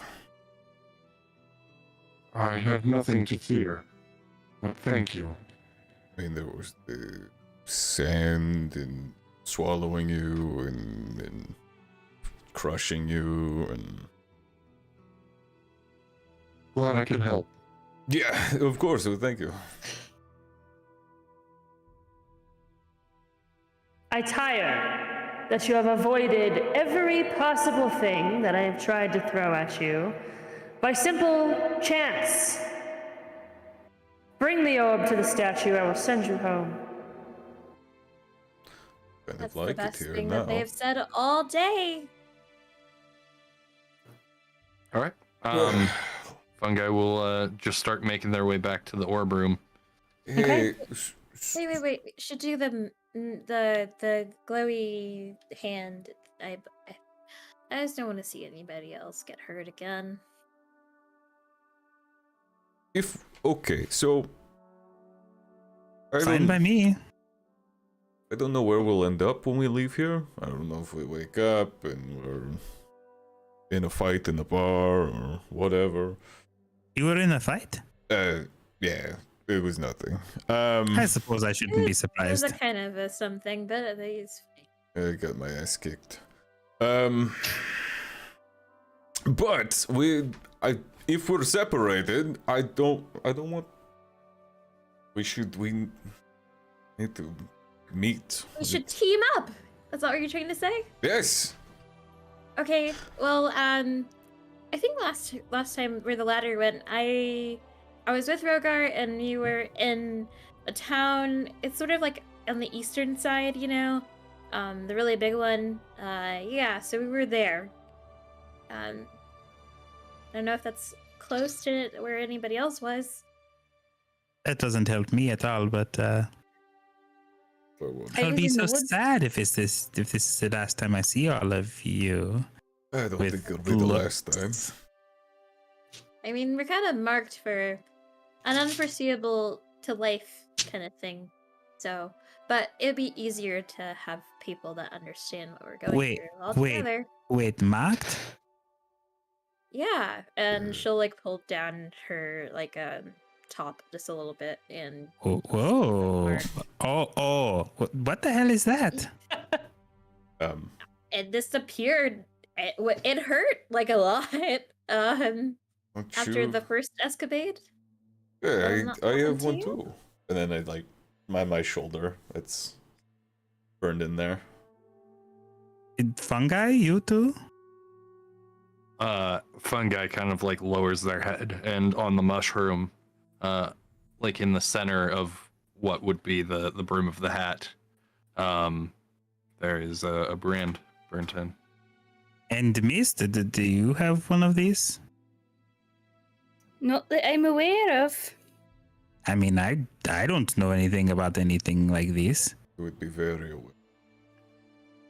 I mean, I did have like this. lot. I did have this like shooting pain like on the back of my neck for a bit, but I mean, I was sleeping kind of hard in an awkward position, so I just assumed, you know. But I don't. Turn mind? around. I'm watching you, Rogar. No, we're gonna check the back of your neck. I have to like that. Unless. Unless. Trips turns to Fungi, goes, all right, I'll let you check. And she like lifts up her hair that is kind of tied a bit and turns her back towards Fungi. Yes, it appears as though you have been branded. Are you fucking kidding me? And she just immediately turns away from him, goes, give me that fucking orb, and takes it, mage hands it directly into that, like just like almost forcefully, like not too forceful, but like she's mad. As the orb gets placed into the hand, all of you feel a force behind you. The wall closes in and forces you into the room. as the walls in the room begin to close slowly, as the eyes of the statues glow like a yellowy brown. Rocks are kind of falling from the ceiling, and you hear, "I grow tired. I will defeat you. I will find a way. I don't know why my visions are denying me my right. I will find you because I already have you. While you all were in my playhouse, I had my men grab you. So don't worry, it won't be the last time that you're together because you're together now. Although I'm dumping you off in the ocean. Goodbye." And Oh, so it was that motherfucker that wrote me the letter. Ah, you see, I thought it was Cynthia maybe, but I thought her hands are too big for that kind of thing. And, you know, I thought maybe might have been like Aaron, but no, I mean, after that one fling and I like cut off one of his balls, he started to leave me alone. What are you talking about? So as you say, what are you talking about? The walls begin to close in on you guys, and you can see the pocket dimension breaking. Darkness kind of fills the area around you, and mist begins to scream in the darkness as you all begin to fall endlessly and smack water. I can't swim! As hours go by, the light kind of hits your eyes, and you wake up washed up on a beach. Everyone roll a Constitution saving throw. Now, Jen. I need to know if everyone's gonna remember what happened. Oh, okay. I got a 6. Okay. 9. We got a 1, a 6, a 9, A dirty 20. Wow. a dirty 20, I rolled a 1 for 4. Wow. 4, I got a 4, 21. 6, 9, 21, 20. Nice.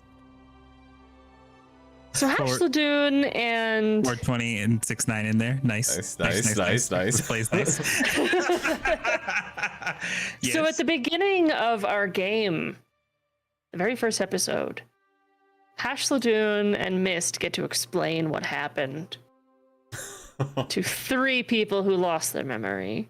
Great. And I'm so excited. That's the end of the game. Mist Wow. also wakes up with a brand. Wait, where's Squirt? Squirt is there. He Yes. washed up with everyone in like a little mouse. Just I give him a little CPR.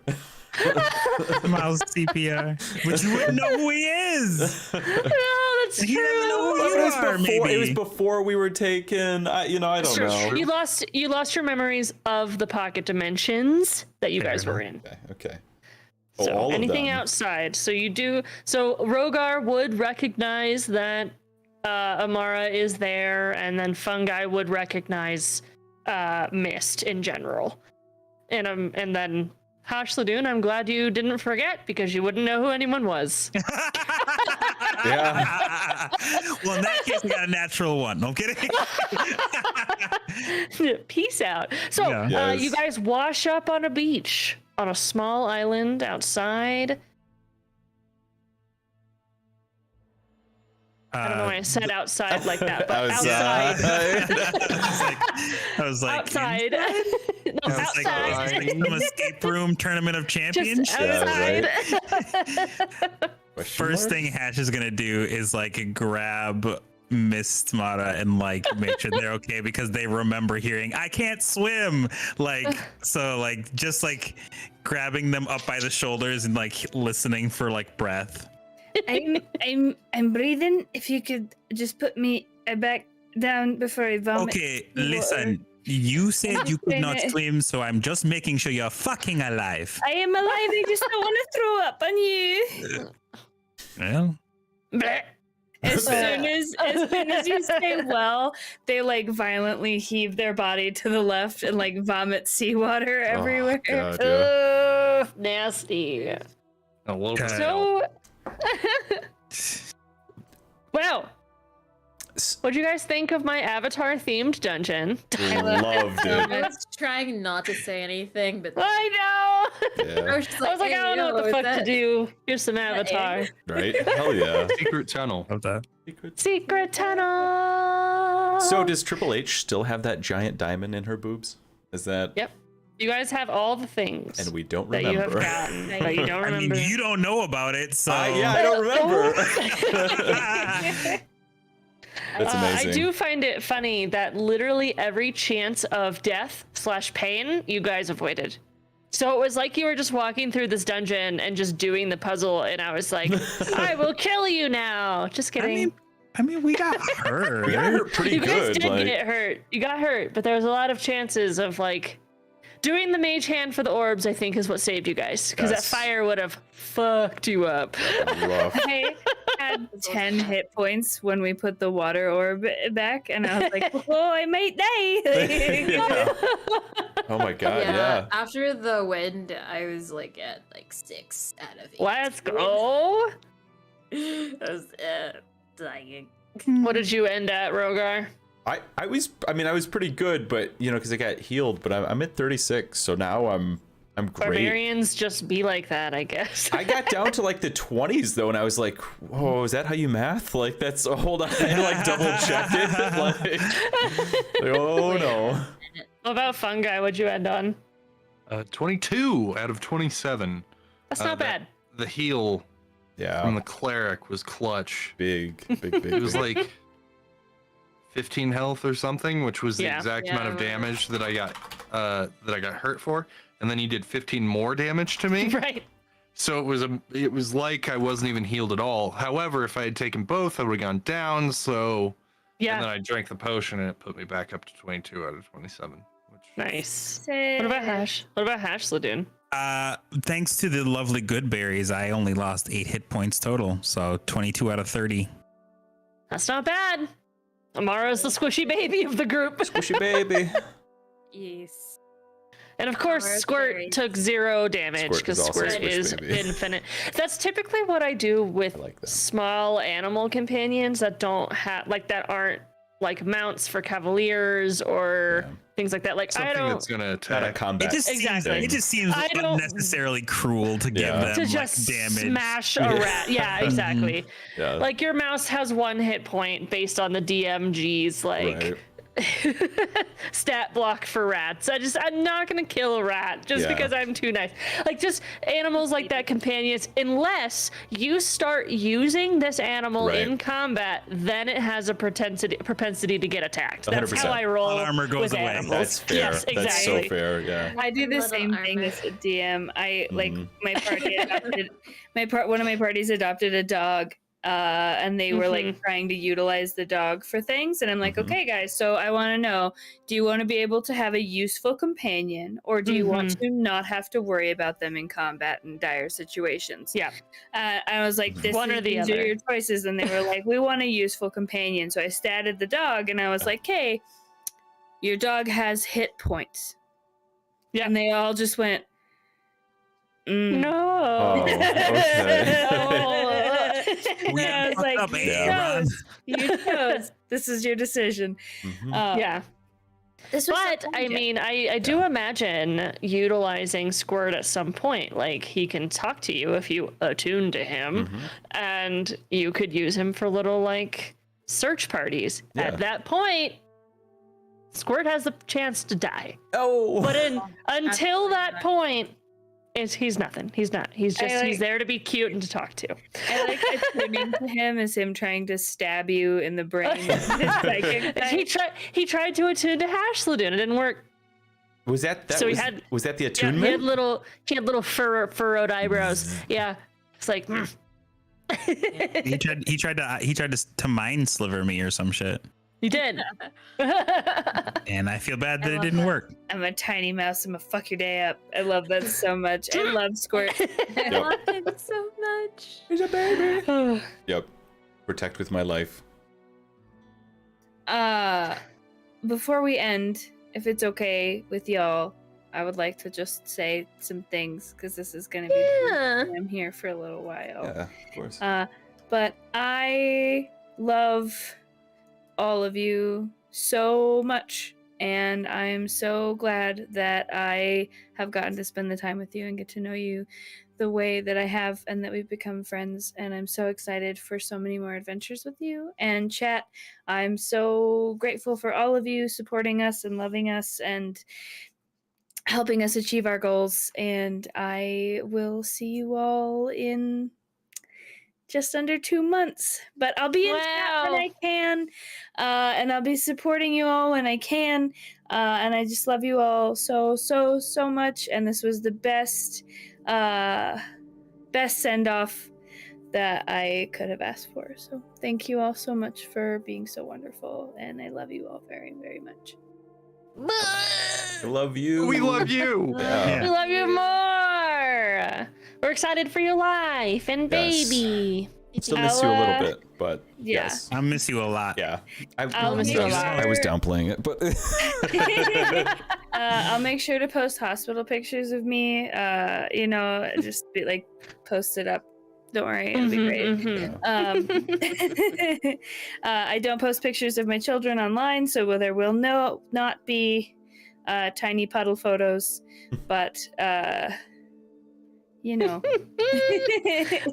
photos. What about big mist photos? there will be big missed photos. Yeah. Yes.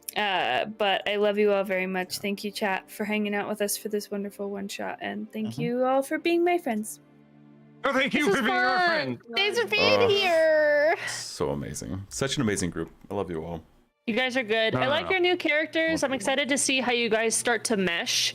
I feel like right now there's kind of a lot of different personalities that will mesh in different ways over time. Whereas Team One Brain Cell, yes. So good. Yes. But you guys are doing really good. And I don't always do just like puzzle dungeons. It's just that this specific B-Bag is smart. Mm-hmm. Yeah. Yeah, makes sense. That's nice. So yeah, it'll be fun. I'm excited for you guys to wash up on the beach in 7 weeks. 7 weeks. Wow. Heck yeah, and so many amazing one-shots in between now and then, and Yes. special guests and all that fun stuff. Mm-hmm. It's gonna be cool. Lots of Be awesomeness. ready for next week. I know. Trip just flirting with everyone. True. I know. Yep. Well, not fungi, and Not there's yet. a reason for no. We'll see. We'll see. Not yet. I want to. Yet. I already know how. All right, so This is how it's gonna go. most of the this is how it's party going. seems like they're chaotic horny. So True. I've already thought of how that would go over if any of them flirted with fungi. So Miss mean- is not chaotic horny. Miss is chaotic awkward as fuck. Miss is just like, I was gonna say, yeah. If you picked one person other than fungi to not be horny, it's definitely Miss and fungi just chilling in the corner while everyone else there's like, yeah, it's good. Yeah. So It's gonna be great. Poisonous mushroom to eat. My way of flirting is just killing you on accident by poisonous mushrooms. I did ask, I think, I don't remember if I got an answer. Is fungi venomous, poisonous, or both? Oh right. Just poisonous. I do not bite. Unless I'm excited for you guys to like play in the world, which you Yeah. did kind of at the beginning of the game. And the second part, you played in a pocket dimension. So, does it count? Yes, but no. You know? yes, but no.